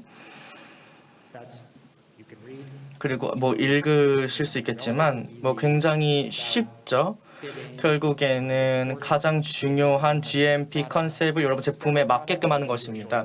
뭐 여러분께서 무균 제품이다 그러면은 뭐 제품이 무조건 무균해야 됩니다. 이런 건 예외가 될 수 없죠. 만약 여러분들께서 뭐 유두리가 필요하다 그래서 제품이 임상에 들어가기 위해서 뭐 2상 3상에서 GMP도 당연히 적용이 되죠. 근데 여러분께서 기억해야 하셔야 될 부분은 그리고 가장 이슈가 많은 부분이라고 생각을 하는데 만약 여러분의 제품이 이제 1상으로 들어갔다 GMP에 그래서 대상이 된다 그러면 임상 1상을 뭐 새로운 적응증에 대해서 할 수도 있고요 아니면은 뭐 페이스 1상 2상을 합쳐서 하실 수도 있잖아요. 그러면 이렇게 제품이 1상을 넘어가는 순간 여러분과 GMP를 완전히 준수하셔야 됩니다. 그래서 결국엔 GMP 컴플라이언스 임상 제품에 관해서는 대부분 이제 승인 절차를 거쳐서 이행이 되는 것입니다. 결국에는 여러분들께서 생각해 봐야 되는 게 여러분의 제품이 여러분의 상황이 그리고 어떻게 전략적인 결정을 앞으로 내릴 것인가에 대한 생각을 해봐야 되는 거죠. 제가 지금 여러분들께서 이 상황에 아는 것도 들어가지 않겠지만 이제 사실 GMP 인스펙션을 하지 못했습니다. 그리고 그 당시에 제조를 할 때 GMP 또는 배치에 대해서라든지 이런 거를 이제 임상 3상에 있었는데 GMP 제대로 안 한 겁니다. FDA가 이걸 알아야 됐고요. 그래서 임상시험이 진행을 하게 됐고요. 데이터를 보더니 FDA가 뭔가 데이터 이슈가 있다. 그래서 FDA가 이게 뭔가 혹시 교차 감염이 그 제품이 제조가 될 때 있었다라고 생각했던 것입니다. 그래서 이 데이터를 완전히 폐기 처분했습니다. 그래서 GMP 컴플라이언스를 해야 된다. 그리고 이 시그널을 보게 된 것이죠. 근데 이제 결국은 안전성 시그널 관련해서 뭐 당연히 뭐 케어하지 않았을 수도 있습니다. 그래 그러면 이 실사 혹은 인스펙션 관련된 건 좀 지워. 그리고 나서 다음 임상 2상으로 넘어가.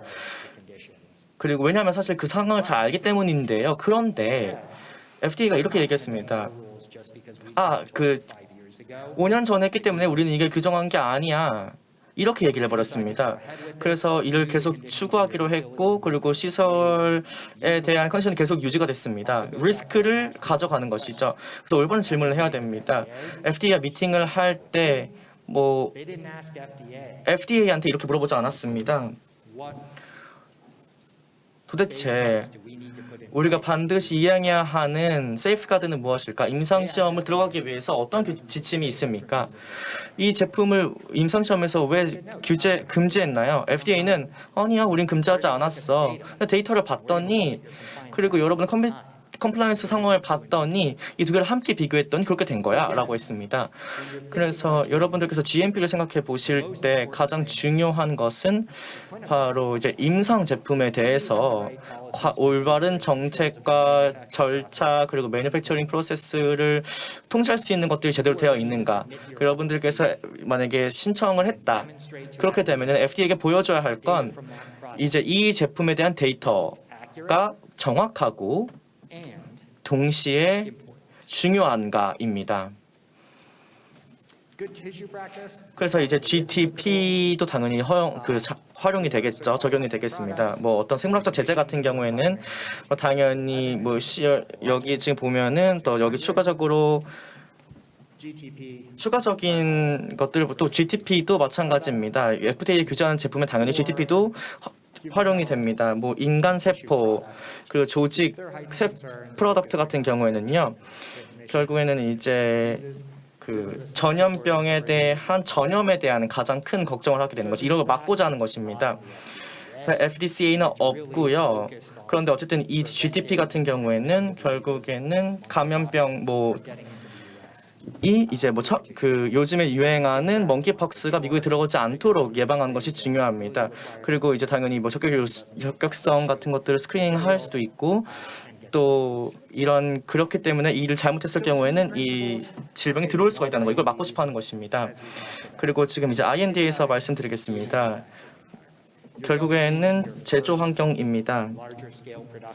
여러분들께서 이제 임상급의 생산을 하게 되면 이제 R&D 환경을 거치고 나서 그다음에 이제 GMP를 좀 하고 그다음에 엔지니어링 배치도 하고 그다음에 공정에 대한 quality 조정도 할 것입니다. 그렇게 되면 결국에는 이제 여러분이 사용하는 배치가 가장 변수가 적어야 되고 그리고 도대체 이것이 무엇인지 특성화 평가가 이루어져야 됩니다. 결국에는 이런 게 사실 제품 특화적이기 때문에 여러분들께서 각각의 이제 공여자가 세포 치료자인 경우에 한 명의 배치가 되겠죠. 그러면 이게 50에서 100도즈다. 그러면은 이게 제품 시설에서 이런 것들을 한다. 아니면 저분자 물질이다. 그러면은 여러분들께서 10,000개 도수를 만들 수가 있겠죠. 결국 여러분의 제품에 따라서 어떤 것들이 이제 내 제품에 중요한가를 생각해 보셔야 됩니다. 그래서 이게 사실 랩 시설에는 더욱더 중요한데요. 그래서 제조된 약제는 여러분 CDMO 여러분 기업에 따라서 어쨌든 이제 테스트 시설도 있겠죠.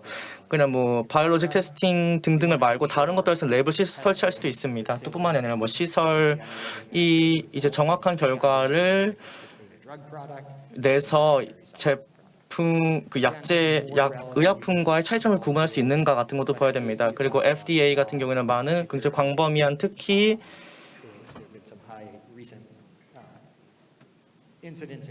그리고 중국에서 어떤 일이 있었습니다. 이제 시설이 이제 영양 보조제 API를 만드는데요. 결국 데이터의 기준, 결국 이제 영양 보조제가 굉장히 낮고 의약품에 대한 똑같은 공정을 썼는데 또 그 데이터가 천차만별이었습니다. 그래서 CMO를 이제 활용을 하고 이 결정을 내리고 그리고 아까 말씀드렸듯 여러분들께서 앞으로 이 트라이얼 스폰서의 제조부터 또 관리 감독 그리고 가장 퀄리티에 대한 합의 같은 것들 책임 있으시잖아요. 그리고 결국에는 이 퀄리티의 협의가 제품에 있어서 결국은 이 만드는 제품이 퀄리티 수준을 지켜야 된다는 것입니다. 왜냐하면 여러분들께서 모든 퀄리티 어그리먼트를 아는 것도 없는 것부터 시작한다. 그러면 너무나 많은 시간을 퀄리티 어그리먼트를 개발하는데 시간을 쏟기 때문에 다른 우선순위를 못하기 때문이죠. 만약에 똑같은 퀄리티 어그리먼트를 CDMO와 협업을 하면서 그리고 그들 템플릿에 대해 설명을 했다. 그러면은 이게 여러분의 제품엔 특성화 맞지 않기 때문에 또 문제가 있을 수도 있습니다. 그래서 결국엔 이런 것들을 좀 도와드리고 있고 그리고 이런 것들이 많은 사람들이 관과하는 부분인 것 같습니다. 근데 꼭 집중을 해서 저희는 퀄리티 어그리먼트에 대해 제품에 대한 퀄리티 어그리먼트를 반드시 여러분에 맞춤할 필요가 있습니다. 또 특별한 것들이 있습니다. 네, 지금 코로나 상황이고요. 미국에서도 굉장히 많은 뉴스가 나오고 있습니다. 일부 제조 설비에서 약물과 관련해서 교차 오염이 발생했다라는 뉴스가 나오고 있습니다. 만약에 여러분들이 여러 제품을 생산하는 생산 공장이 있다라면 CDMO를 사용할 수도 있고요. 굉장히 많은 전문성과 또 역량을 가지고 있는 것은 장점입니다. 그렇지만 여러분들이 제대로 통제를 할 필요가 있습니다. 그리고 접근을 할 수 있어야 합니다. 왜냐하면 프라이버시라든지 지적 재산권에 대한 문제가 있기 때문입니다. 그렇기 때문에 CDMO가 어떤 제품 절차를 가지고 있는지를 파악하실 필요가 있고 교차 감염이 발생하지 않도록 할 필요가 있습니다. 그리고 클리닝 절차라든지 테스팅이라든지 이런 것도 살펴볼 필요가 있겠습니다. 네, 한 가지 더 말씀드리고 싶은 것은 슬라이드에도 나와 있습니다만 기업에서 추가적으로 조치를 취할 수가 있습니다. 그리고 여기에 대해서 정당화를 할 필요가 있습니다. 만약에 여러분들께서 FDA에 말을 해야 할 내용들이 있다라면 이것을 문서화하시기 바랍니다. FDA에서는 여러분들이 어떤 의사결정을 내렸을 때 이것을 파악하기를 원합니다. 그렇기 때문에 강력하게 이런 스토리에 대해서 이야기를 하는 것이 중요합니다. 왜 이런 제품들이 제조 문제가 있었지만 전혀 제품에는 문제가 없다라는 것을 보여주는 것이 중요합니다. 만약에 FDA에게 이런 것들을 이야기하지 않는다면 FDA는 데이터를 무시하게 될 것입니다. 그냥 운이 좋아서 제품에 문제가 없었다라고 생각할 수가 있습니다. 그러니까 임상에 들어가기 전에 이런 것들을 다 준비하시기 바랍니다. 그리고 앞에서도 말씀을 드렸습니다만 반복을 하도록 하겠습니다. 굉장히 FDA에서 우려하고 있는 상황이기 때문인데요. 이 살균과 관련된 문제입니다. 굉장히 FDA에서 컴플라이언스 관련해서 중요하게 생각하는 부분입니다. 왜냐하면 여러분들을 위해서 제품들이 살균되도록 해야 합니다. 왜냐하면 데이터에 문제가 없어야 하기 때문이죠. FDA에서는 공공보건에 대해서 우려를 하고 있습니다. 만약에 어떤 제품들이 살균되어서 인간에게 들어가야 되는데 그렇지 않을 경우에는 안 좋은 상황이 벌어질 수 있다라고 생각하기 때문입니다. 자, 그러면 이제 저희가 계속 많은 얘기를 하고 있는데요. 우선 여러분들께서 이제 GMP에 들어가게 되면 FDA가 이제 집행을 시작합니다.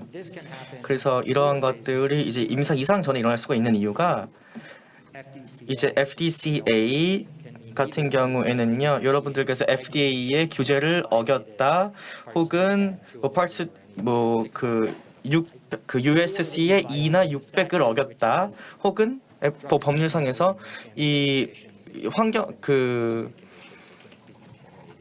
오염이 일어나지 않는 환경에서 오염이 제조가 돼야 되는데 그러지 못했다라고 할 수도 있습니다. 그리고 무균 처리를 해야 하는 시설인데 이제 어떤 것들도 만약 그렇게 해야 되는데 안 했으면 저도 도와드릴 게 없습니다. 그래서 일단 이런 거 발견하게 되면 이제 아마 여러분들에게 그 변호사들이 옹호를 해주기보다는 방어하는 데 급할 것입니다. 그래서 FDA는 결국에는 규제하는 당국이기 때문이죠. 그래서 FDCA에서 결국에는 형사소송을 할 수가 되어 있습니다. 만약에 여러분들께서 이게 감염된 제품이라는 거를 아는데 이게 연방법에 의해서 형사처벌되죠. 그리고 이게 제가 과거에 있었을 때 이렇게 했던 것들이고요. 그리고 임상시험 같은 경우에는 가장 첫 번째는 바로 데이터가 조작됐는가입니다. 최근에 이제 한 2명의 의사가 기소됐습니다. 플로리다의 의사들인데요. 슬라이드에서 말씀드릴 건데 데이터를 조작했습니다. 임상시험에서. 그래서 기소가 됐습니다. 그리고 대상자가 이제 이렇게 도수를 넣었는데 이런 것들에 대한 결과를 조작한 것이죠. 그래서 FDA가 결국에는 여러분의 나쁜 의도가 있음을 보일 필요가 없습니다. 이게 만약에 문제다. 그래서 여러분들께서 임상 시험에서 어떤 의도를 가지고 했다. 아니면은 굉장히 중요한 이슈가 있다. 많은 사람들이 이제 공공보건에 안 좋은 문제가 있다. 여러분의 제품으로부터 대중이 피해를 받는다. 여러분의 제품에 문제가 있다. 그렇게 하더라도 여러분들께서 뭔가 이런 것들을 위해서 조치를 했어야 된다.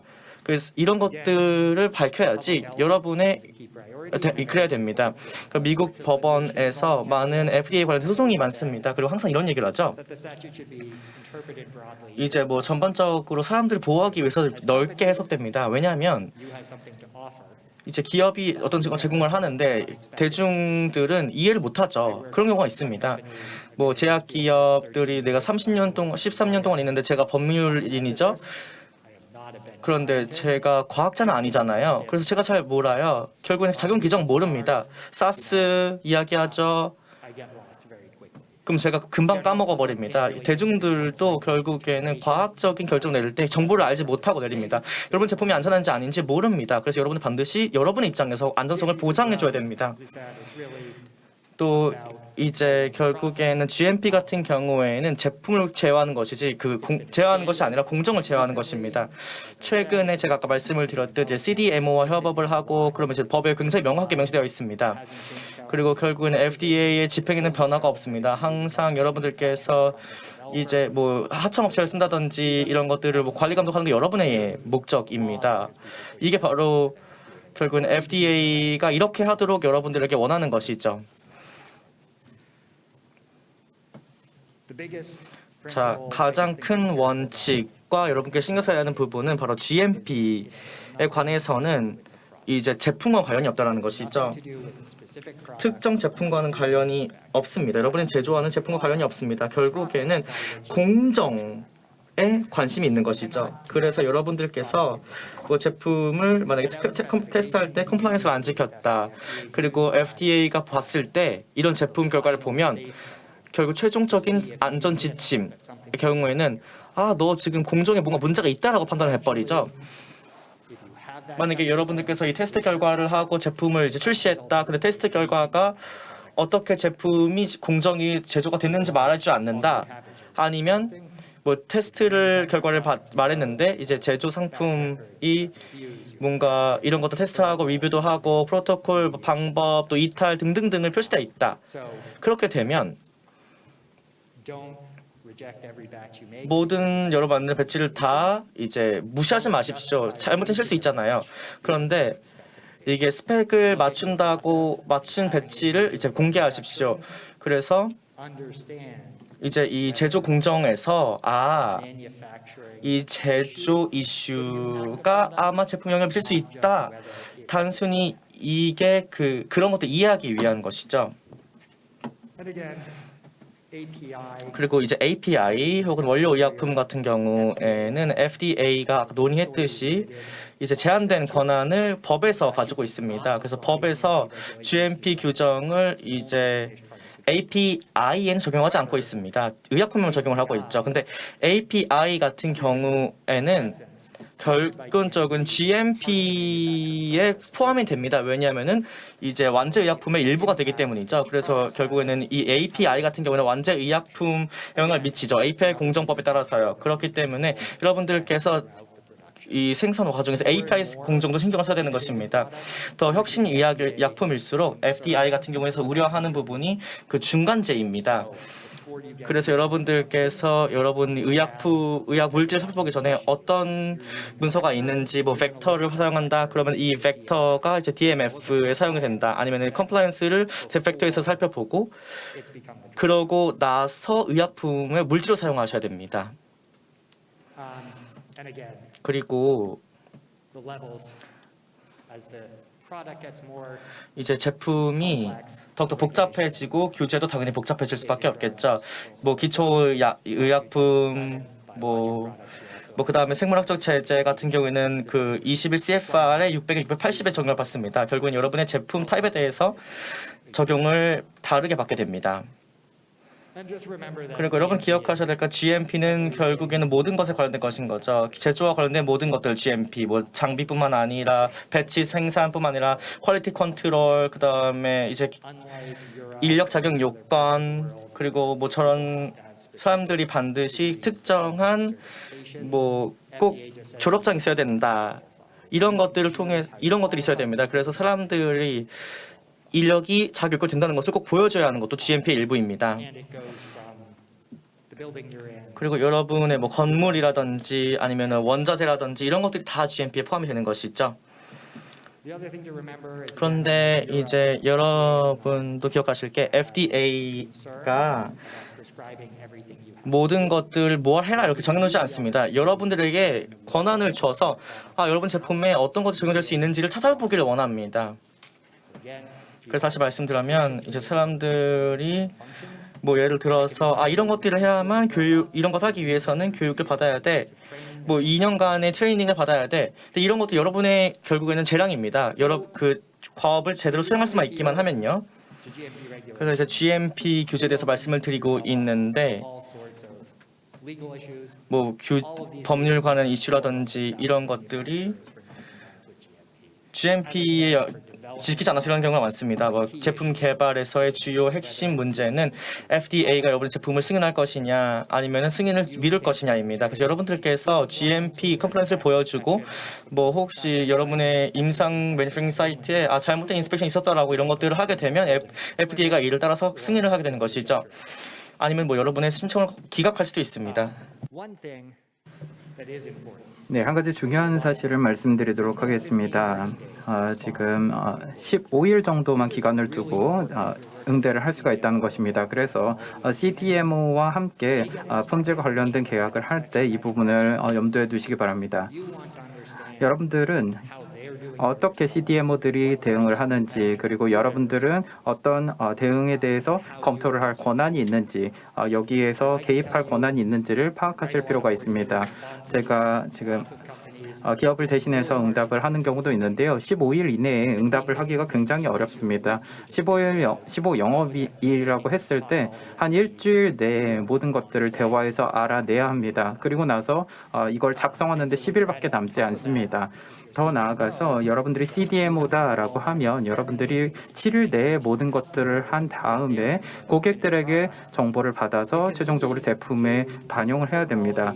그래서 품질에 대한 보고를 해야 되고요. 정보를 제공해야 됩니다. 그래야지만 임상 개발을 할 수가 있습니다. 그래서 여러분들이 품질 계약을 할 때 여기에 대한 가시성을 갖도록 해야 합니다. 그리고 여러분들이 여기에서 안 좋은 문제를 겪지 않도록 해야 합니다. 예를 들어서 충분한 정보를 받지 못해서 문제가 생겼다라고 할 수는 없기 때문입니다. 네, 한 가지 FDA가 하고 있는 부분, FDA가 장기적으로 국내에서는 현재 인스펙션을 하지 않고 있고요. 국제적으로도 인스펙션을 하지 않고 있는데요. 이제 다시 인스펙션을 해외에서도 진행을 하고 있습니다. 핵심적인 부분을 보시게 되면 현재 해외 사이트로 가서 인스펙션을 진행을 합니다. 가장 큰 변화라고 한다면 코로나 이전과 지금이 많이 바뀐 부분이 있는데요. 바로 도구의 변화라고 할 수 있습니다. 그렇지만 그것보다 더 큰 변화라고 한다면 현재는 미리 고지하지 않고 해외 설비를 인스펙션 한다는 것입니다. FDA가 그런 권한이 있습니다. 왜냐하면 인스펙션과 관련해서 승인을 받았고요. 또 국내에서 할 때는 이런 것들이 승인이 필요가 없습니다. 그리고 여기에서 의회에서 문제가 생겨서 이제는 전혀 권한을 주지 미리 고지하지 않고 인스펙션을 하겠다라고 이야기를 하고 있습니다. 그리고 실제로 그렇게 이행을 하고 있습니다.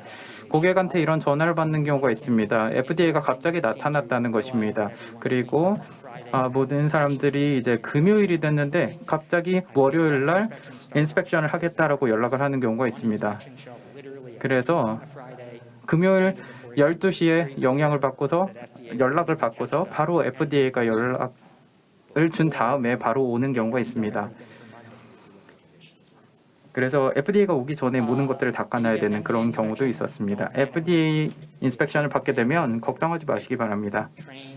중요한 것은 사람들을 미리 트레이닝하는 것입니다. 그리고 SME가 누구인지 알고 어떻게 FDA와 상호작용을 해야 되는지를 아시는 것이 중요합니다. 다시 말씀을 드리도록 하겠습니다. 슬라이드는 직접 시간이 나실 때 살펴보시면 되겠고요. 가장 중요한 부분을 말씀드리도록 하겠습니다. 저희가 이야기를 한 것처럼 임상 단계에 있는 기업들의 경우에는 GMP를 잘 지키지 않고 제품을 만들었을 때 의문을 품게 됩니다. 그리고 신청에 대해서 의문을 품게 되는 것이죠. 그래서 약물 설비 OA와 함께 일을 할 때 제품에 영향이 없을 수도 있습니다. 그렇지만 FDA의 입장은 법적으로 이런 제품에 대해서 승인하는 것이 금지되어 있습니다. 만약에 설비가 GMP 컴플라이언스를 지키지 않았다면 문제가 되는 것입니다. 그래서 CDMO와 함께 일을 한다라면 다른 프로젝트를 또 CDMO가 진행할 수가 있는데 다른 제품 때문에 여러분들의 제품도 중단이 될 수가 있습니다. 그리고 테스팅 랩과 계약을 할 수도 있는데요. 이 랩에 대해서 중복해서 퀄리피케이션을 생각해 보시기 바랍니다. 그리고 인스펙션이 제대로 안 됐는지를 살펴보시기 바랍니다. 이 테스팅 설비 때문에 여러분들이 문제가 되는 경우도 있습니다.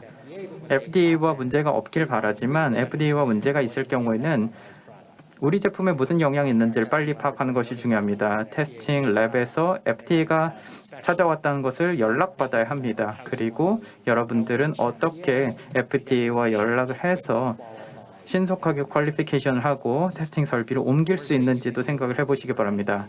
최악은 FDA가 여러분들에게 알려줄 때까지 기다리는 것입니다. 리콜 같은 경우에는 임상 제품에는 적용이 되지 않죠. 상업 제품의 경우에는 리콜이 되는데 이건 안 좋은 상황입니다. 그렇기 때문에 왜 리콜이 발생하는지는 이해할 필요가 있습니다. 그리고 미리 예방을 해야 합니다. 해외 설비 같은 경우에 중요한 것은 수입 중단입니다. 굉장히 중요한 부분이고요. 특히나 상업 제품의 중요한 부분입니다. 만약에 여러분들이 컴플라이언스를 지키지 않는 설비가 있고 관세에 FDA가 이 설비에서 만들어진 제품을 수입하지 말라라고 할 수가 있습니다. 저희가 코로나를 통해서 알게 된 것은 FDA가 설비에 대한 인스펙션을 할 수가 없기 때문에 나타나지 않고 직접 가지 않고 컴플라이언스를 확인하는 경우가 있습니다. 그래서 FDA의 인스펙션에 대해서 만약에 여러분이 방해를 하게 되면 그 책임은 여러분들에게 있다는 것입니다. 그리고 라이센스 전에 인스펙션을 해야 되고요. 계속해서 이런 것들을 진행할 수 있도록 해야 합니다. FDA에서 가장 집중하고 있는 부분이 이 부분입니다. 그리고 다양한 재량권을 FDA가 가지고 있습니다. 특히나 인베스티게이터가 조사를 하기 전에 FDA에 알려주는 겁니다. 그리고 전체 승인에 영향을 줄 수가 있습니다. 그렇기 때문에 중요한 것은 정기적으로 GMP 인스펙션을 진행을 하시기 바랍니다. 그리고 인스펙션이 있고 나서 15일 이내에 응답을 해야 되고요. 또 승인을 받기 전에 이런 것들을 모두 정확하게 잘 해놓는 것이 중요합니다. 여러분들이 이런 것들을 잘 해놓으면 실수가 있다고 하더라도 여러분들이 설득을 할 수 있고요. 그렇지 않다면 문제가 생길 수 있습니다. 그래서 여러분들이 라이센스를 받기 전에 라이센스 전 인스펙션을 진행하시기 바랍니다. 네, 여기까지 진행을 하도록 하겠습니다. 제가 많은 주제를 다뤘는데요.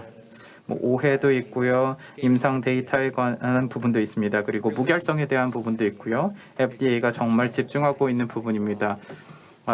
허위 데이터로 인해서 굉장히 문제가 생겼고 법무부에서도 여기에 대한 문제를 삼았습니다. 그렇기 때문에 여러분들의 데이터가 알코아 원칙을 잘 따를 수 있도록 해주시기 바랍니다. 만약에 여러분들이 데이터 문제를 해결하지 못한다면 문제가 발생할 수가 있습니다. FDA가 여러분들의 데이터를 신뢰하지 않으면 프로그램도 신뢰하지 않을 것입니다.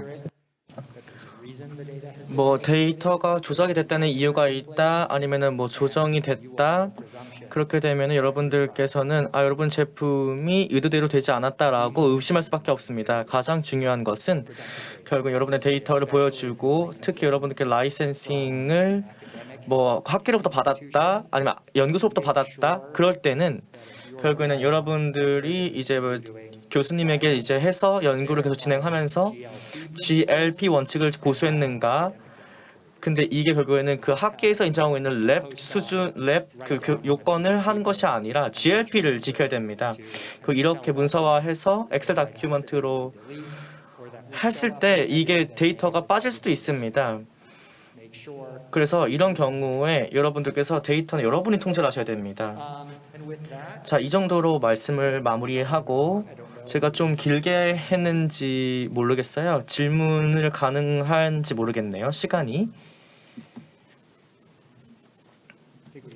네, 저희가 12분 정도 남았는데, 죄송합니다. 20분 정도가 남았는데 혹시 올라오시겠어요? 제가 동료를 좀 무대로 모시겠습니다.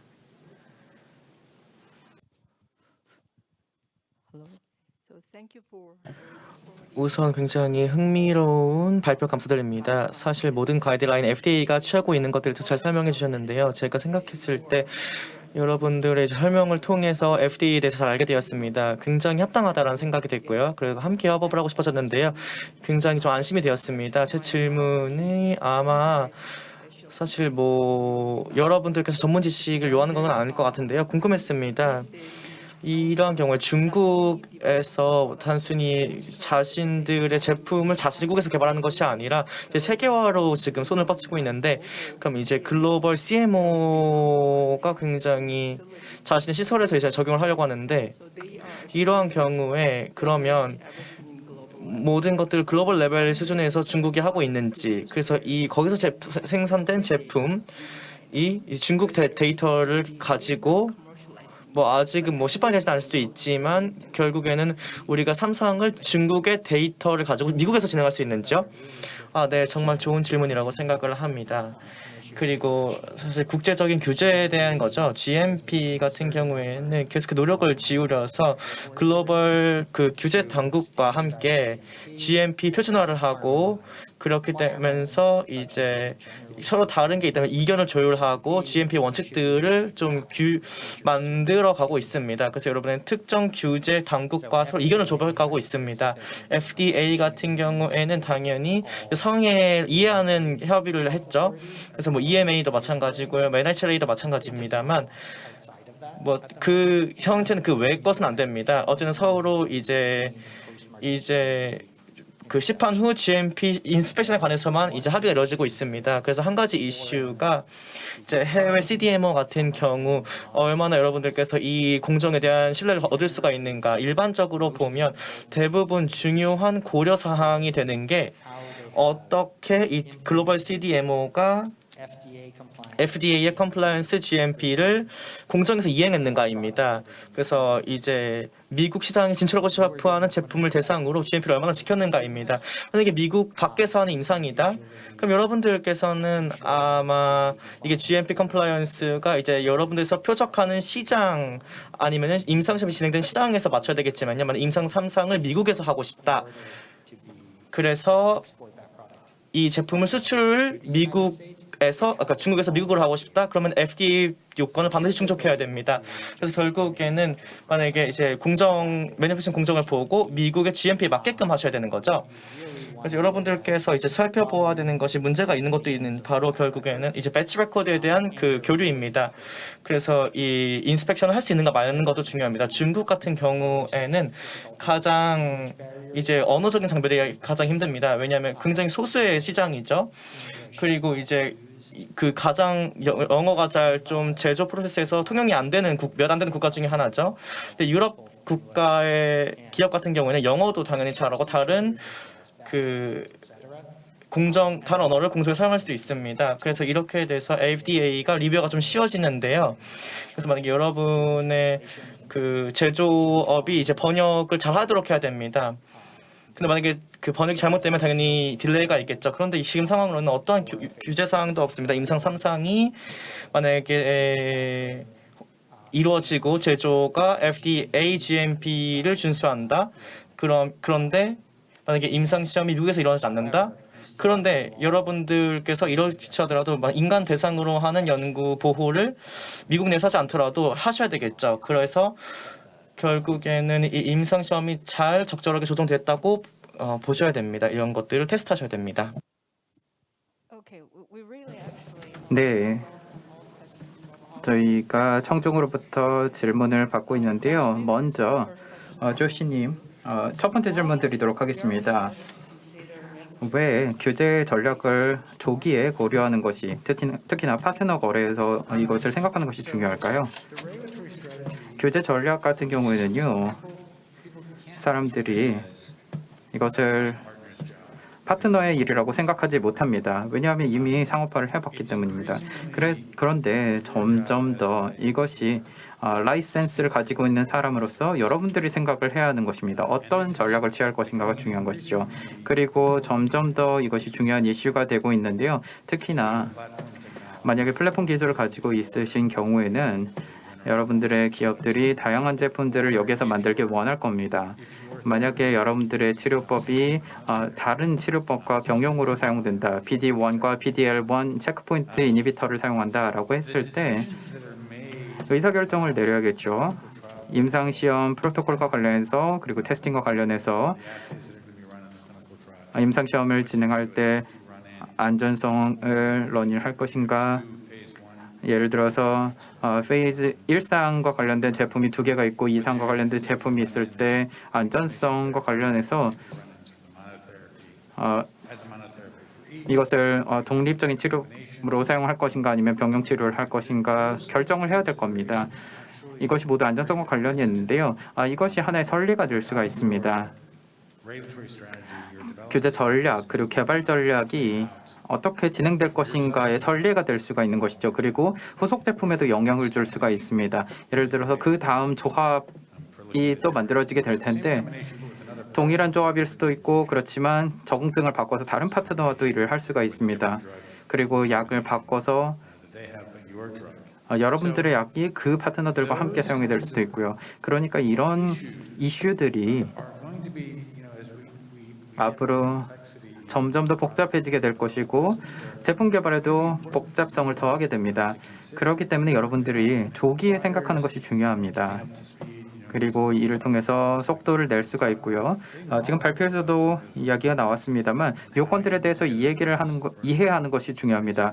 그리고 프로토콜을 만들어야겠죠. 아마 FDA에서는 질문을 미팅에서 할 것입니다. 그러면 여러분들은 그 회의에 꼭 참석을 해야 할 것입니다. 그리고 회의에 참석하기 전에 연구를 할 필요가 있습니다. 어떻게 하면 전략을 수립할 것인가. 단순히 이것이 파트너 계약과만 관련이 있는 것이 아니고 이후에 발생할 파트너 계약에도 연관을 줄 수가 있습니다. 그리고 동일한 제품이지만 다른 조합으로 사용이 될 때 동일한 플랫폼을 사용한다면 또 영향을 줄 수가 있습니다. 네, 그렇다면 많은 기업분들께서 이제 초기 IT 기술 기업인데요. 그래서 임상 시험 미국 내에서는 어떤지, 그러면은 도대체 FDA 규제 이슈가 어떤 게 있어서 집중을 하셔야 되는지 말씀 좀 해주실래요?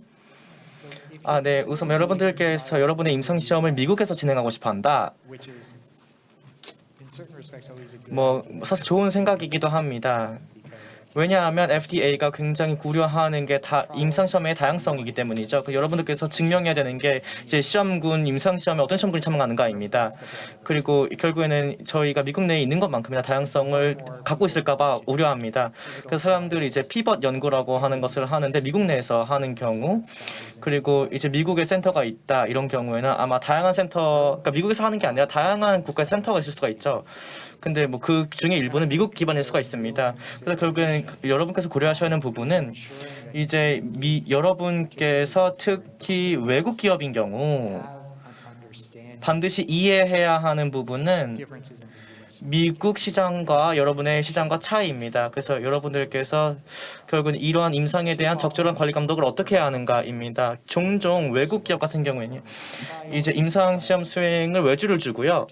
그리고 특히 미국 내에서 뭐 그렇게 하는 경우가 있는데 이제 해외 사이트에 외주를 주는 경우가 있습니다. 그렇게 되면요, 잘 CRO를 따르지 않고 그리고 그 회의를 하지 않고 아니면은 그 사이트에 어떤 경우도 인력을 이제 배치하지 않는 경우도 있습니다. 뭐 여러분들이 사이트 모니터 여러분 것만 가지고 있는 경우가 있습니다.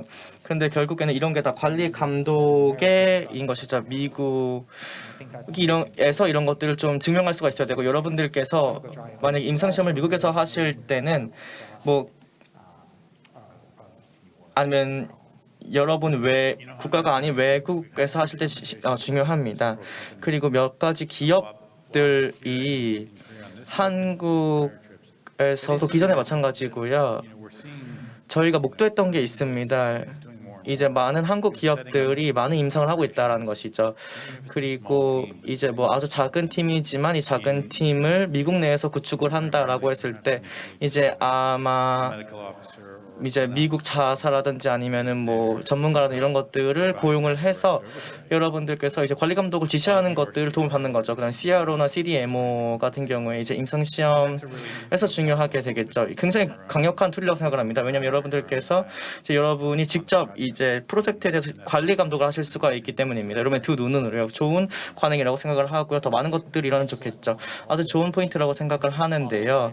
종종 많은 미국 자회사를 이제 기업에서 결정하게 된다라고 했을 때는 아마 임상도 고려해 볼 수가 있겠죠. 그래 미국 자회사를 하거나 아니면은 뭐 여러분의 주요 비즈니스 집중에 따라서 이제 여기에 이제 메디컬 디렉터를 파견하거나 아니면 임상 시험에 미국 내 전문가들을 파견하는 것도 좋은 방법인 것 같습니다.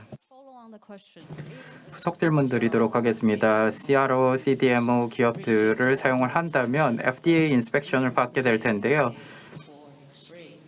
예를 들어서 인스펙션을 받았는데 고객사에 인스펙션에 대해서 보고를 하지 않는다라고 한다면 우리 기업을 그리고 우리 제품을 어떻게 보호할 수가 있을까요? 네, 안타깝게도 이런 상황들이 굉장히 많이 발생하는 이슈라고 할 수 있습니다. 이런 상황이 발생하게 된다면 가장 중요한 것은요, 여러분들께서 어떤 관찰 사항들이 나왔는지 그리고 잠재적으로 여러분들의 제품에 어떤 영향을 줄 수 있는지를 파악하는 것이 중요합니다. 또 여러분들이 어떻게 FDA에 연락을 해서 여러분들이 관리 감독하는 것에 대해서 충분히 이해하고 있도록 해야 할 것입니다. 여러분들의 CRO에서 인스펙션이 일어나게 되면 FDA 인베스티게이터가 참여할 텐데 저희가 하는 일이 그겁니다. 이슈가 발생을 하게 되면 저희 클라이언트를 대신해서 저희가 가서 이슈를 해결하는 것이죠. 이런 문제들이 발생을 했을 때 단순히 CDMO에게 의존을 해서 문제를 해결하는 것이 아니라 적극적으로 개입을 해서 이 제품, 여러분들의 제품이 FDA의 요건에 맞춰서 생산되었다는 것을 보여줄 필요가 있습니다. 또 한 가지 말씀드리고 싶은 것은 여러분들께서 품질 계약을 맺을 때 아주 구체적으로 계약을 하시기 바랍니다. 그래서 이 업체들의 요건이 무엇인지를 명시하시고 랩이라든지 관리 감독으로 인해서 문제가 발생하지 않도록 해주시기 바랍니다. 이 품질 계약을 준수하지 않아서 발생하는 문제를 미연에 방지할 필요가 있습니다. 네, 사실 많은 한국 기업이 이제 자신의 기업을 글로벌화하고 싶어 합니다. 쉐런 씨, 그러면 주요 고려 사항이 뭘까요? 자신의 IP를 보호하는 방법이 무엇일까요? 네. 사실 특허권이 굉장히 중요한 방법이죠. 그래서 여러분의 이제 발명품을 보호하고 그리고 미국 내에서 특허권을 만약에 신청을 하는 거 중요하죠. 그래서 많은 한국에서 특허를 내시곤 하는데 만약 여러분의 의약품이 미국에서 시판이 된다. 그렇게 되면 반드시 여러분들께서 이 미국 내에서 특허 보호를 받아야 될 필요가 있습니다. 그런데 한 가지 여러분께서 생각하셔야 될 부분은요. 바로 이제 결국에는 특허법의 미국 내에서 많이 변하고 있다는 것이죠. 그래서 여러분들께서 혹시 뭐 이제 특허권을 도와줄 수 있는 변호사가 필요하다. 그러면 이제 굉장히 까다로운 법리 해석이 필요하거든요. 뭐 예를 들어 보면은 뭐 한 가지 이제 패턴이 신청 가능한가 마는가 이런 것들이 될 수가 있겠는데 미국 내에서 이제 특허를 신청하기 위해서는요 몇 가지 예외가 있습니다. 그래서 반드시 특허를 제대로 신청할 수 있는 여러분이 야창 요건을 가지고 있는지 뭐 이런 것들 뭐 추상적인 거 이런 것들은 안 됩니다. 그래서 많은 사실 소송이 있었습니다. 이 특허권이 이제 특허청에서 이슈를 했는데 여전히 여러 가지 이가 코트에서는 그 법원에서는 안 되는 경우가 있습니다. 그래서 이제 법원 그리고 미국 내 배심원들이 여러분의 특허권을 이제 타당성 평가해 줄 수가 있고요. 그래서 이제 또 많은 소송이 있었던 게 이제 뭐 새로운 진단법인데 이게 특허가 안 되는 경우도 있었습니다.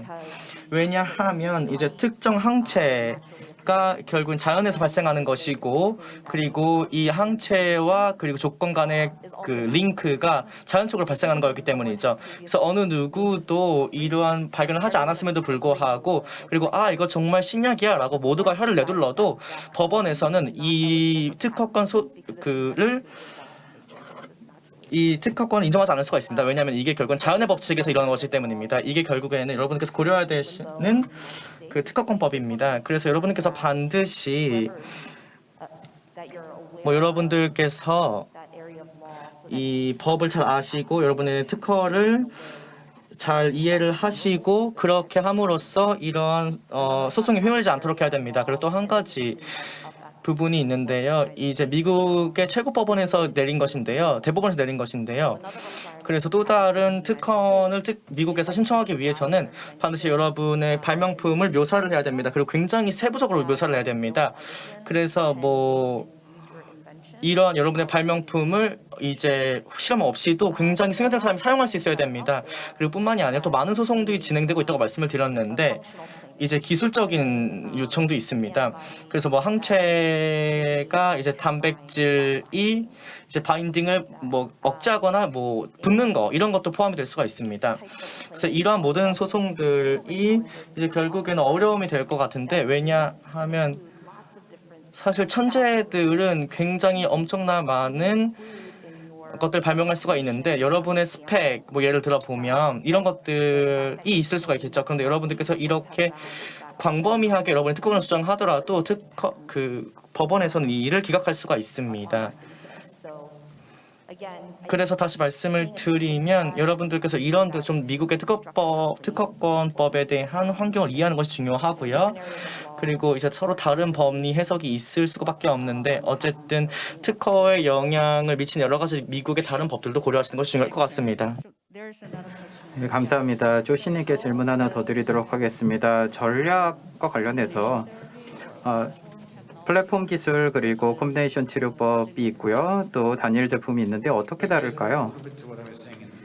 네, 앞에서도 말씀을 드렸습니다만 이 전략 같은 경우에는요.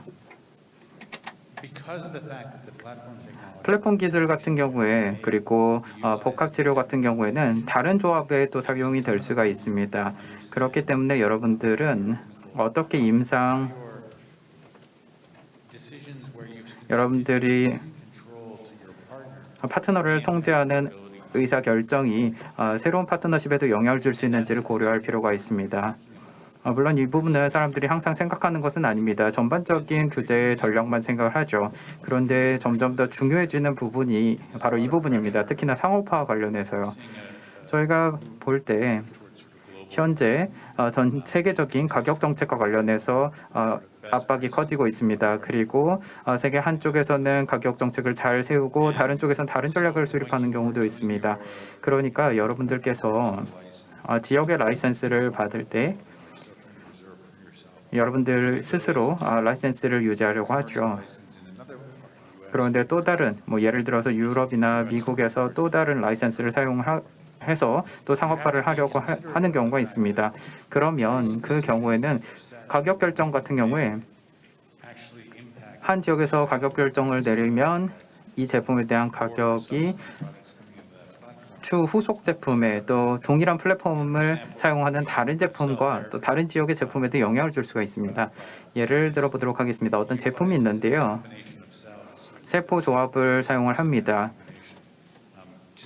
이를 통해서 치료 효과를 내는 것입니다.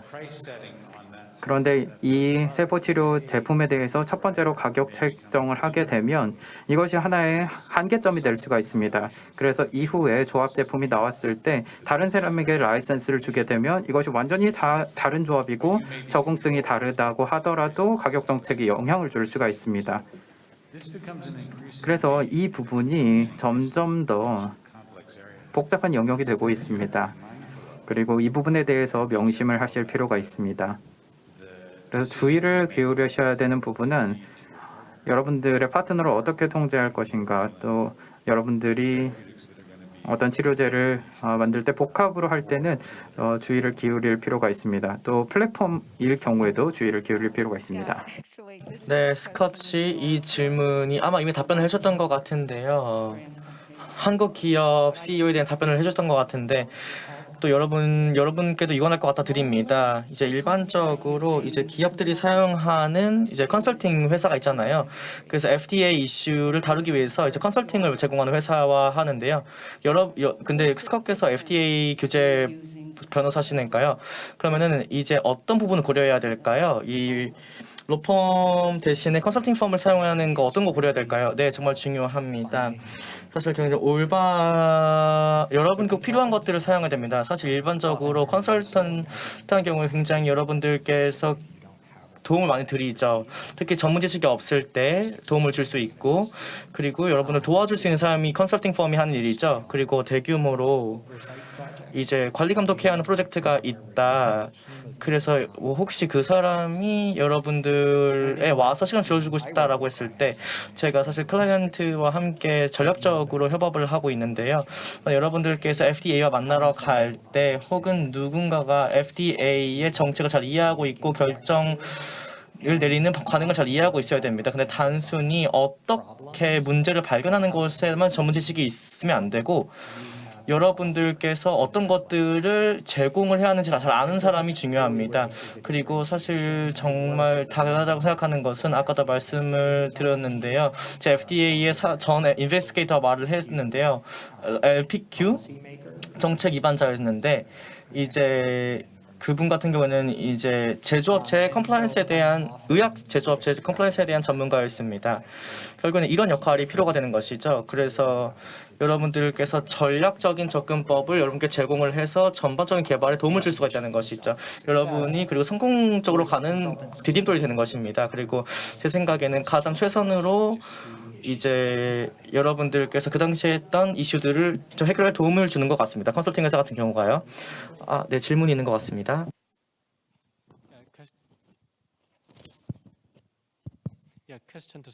네, 스커님께 질문 드리도록 하겠습니다. 아시는 것처럼 이제 한 1년 정도 타입 C FDA 인터랙션을 따르고 있습니다. 그래서 궁극적으로는 해피엔딩으로 끝났는데요. 이 프로세스가 상당히 좌절스러웠고 굉장히 고통스러웠습니다. 최종적으로 답변을 얻기가 어려웠다는 것이죠. 그래서 잠재적인 안전성 문제가 있다고 했을 때 저희가 원하는 것은 어떻게 FD가 현재 어떻게 생각하고 있는지 새로운 스탠스에 대해서 어떻게 이해할 수가 있을까요? 상당히 좋은 질문이라고 생각합니다. 제가 방금 말씀드렸던 내용인데요. 제가 다른 클라이언트들과 일을 할 때 하는 역할은 이런 불필요한 딜레이를 줄여주는 것입니다. 왜냐하면 1년 동안 기다리는 것을 6개월로 줄인다라고 하면 굉장히 큰 역할을 할 수가 있습니다. FDA에서는 가이드를 내놓고 있습니다. 현재 어떻게 생각하는지를 알려주고 있고 가이드가 바뀔 경우도 있습니다. 그래서 여러분들이 아셔야 되는 부분은 여러분들이 FDA에 대해서 어느 부분을 푸시해야 되는지를 알 필요가 있습니다. 그리고 이 당국이 특정 이슈에 대해서 개발 단계에 있는 경우에 어떻게 생각하는지 또 잠재적으로 바뀔 수 있는지를 생각할 필요가 있고요. FDA가 결정을 하기 전까지 기다리지 마시고요. 여러분들의 제품에 이것이 핵심적이라면 기다리지 마시기 바랍니다. 가장 좋은 방법이 FDA 연락을 하는 것입니다. 여기에서 중요한 질문이 있습니다. 여러분들의 제품에 대해서 생각을 해보는 건데요. 이 목적이 무엇인지, 환자군은 어떻게 되는지, 그리고 여러분들이 스스로 평가를 해보시기 바랍니다. FDA에서 규제를 더 강화하게 됩니다. 예를 들어서 패스트트랙이나 브레이크스루 이런 여러 가지가 있는데 패스트트랙이라든지 브레이크스루 프로그램 같은 경우에는 여러분들이 접근을 해서 이 당국과 좀 더 많은 교류를 할 수가 있습니다. 중요한 것은 누가 의사결정을 하는가라는 것입니다. 어떻게 이런 사람들과 FDA에서 연락을 할 수 있는가가 중요합니다. FDA가 독단적으로 여러분들이 왔다고 해서 결정을 내리지는 않습니다.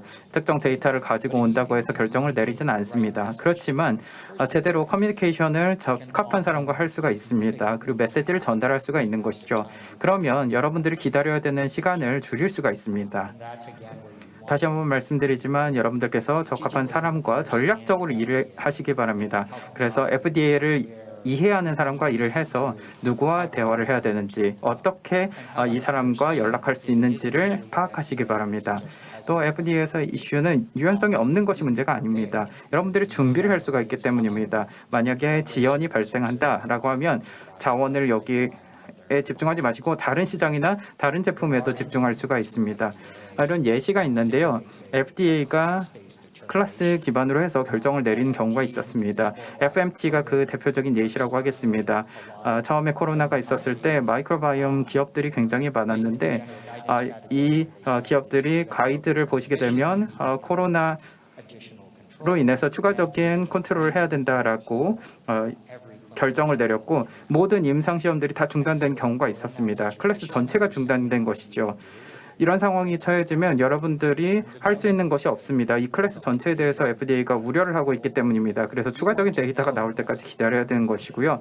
여러분들은 포지션이 어떻게 되는지를 이해할 필요가 있고요. 어떻게 보호할지를 결정해야 됩니다. 그래서 결정을 하시기 바랍니다.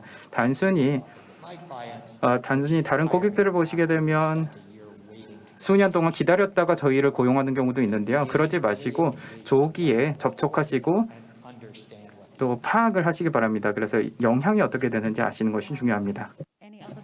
혹은 추가 질문이 있나요? 지금 시간이 굉장히 없는 것 같은데 네, 알겠습니다. 다시 한번 여러분들 감사드립니다.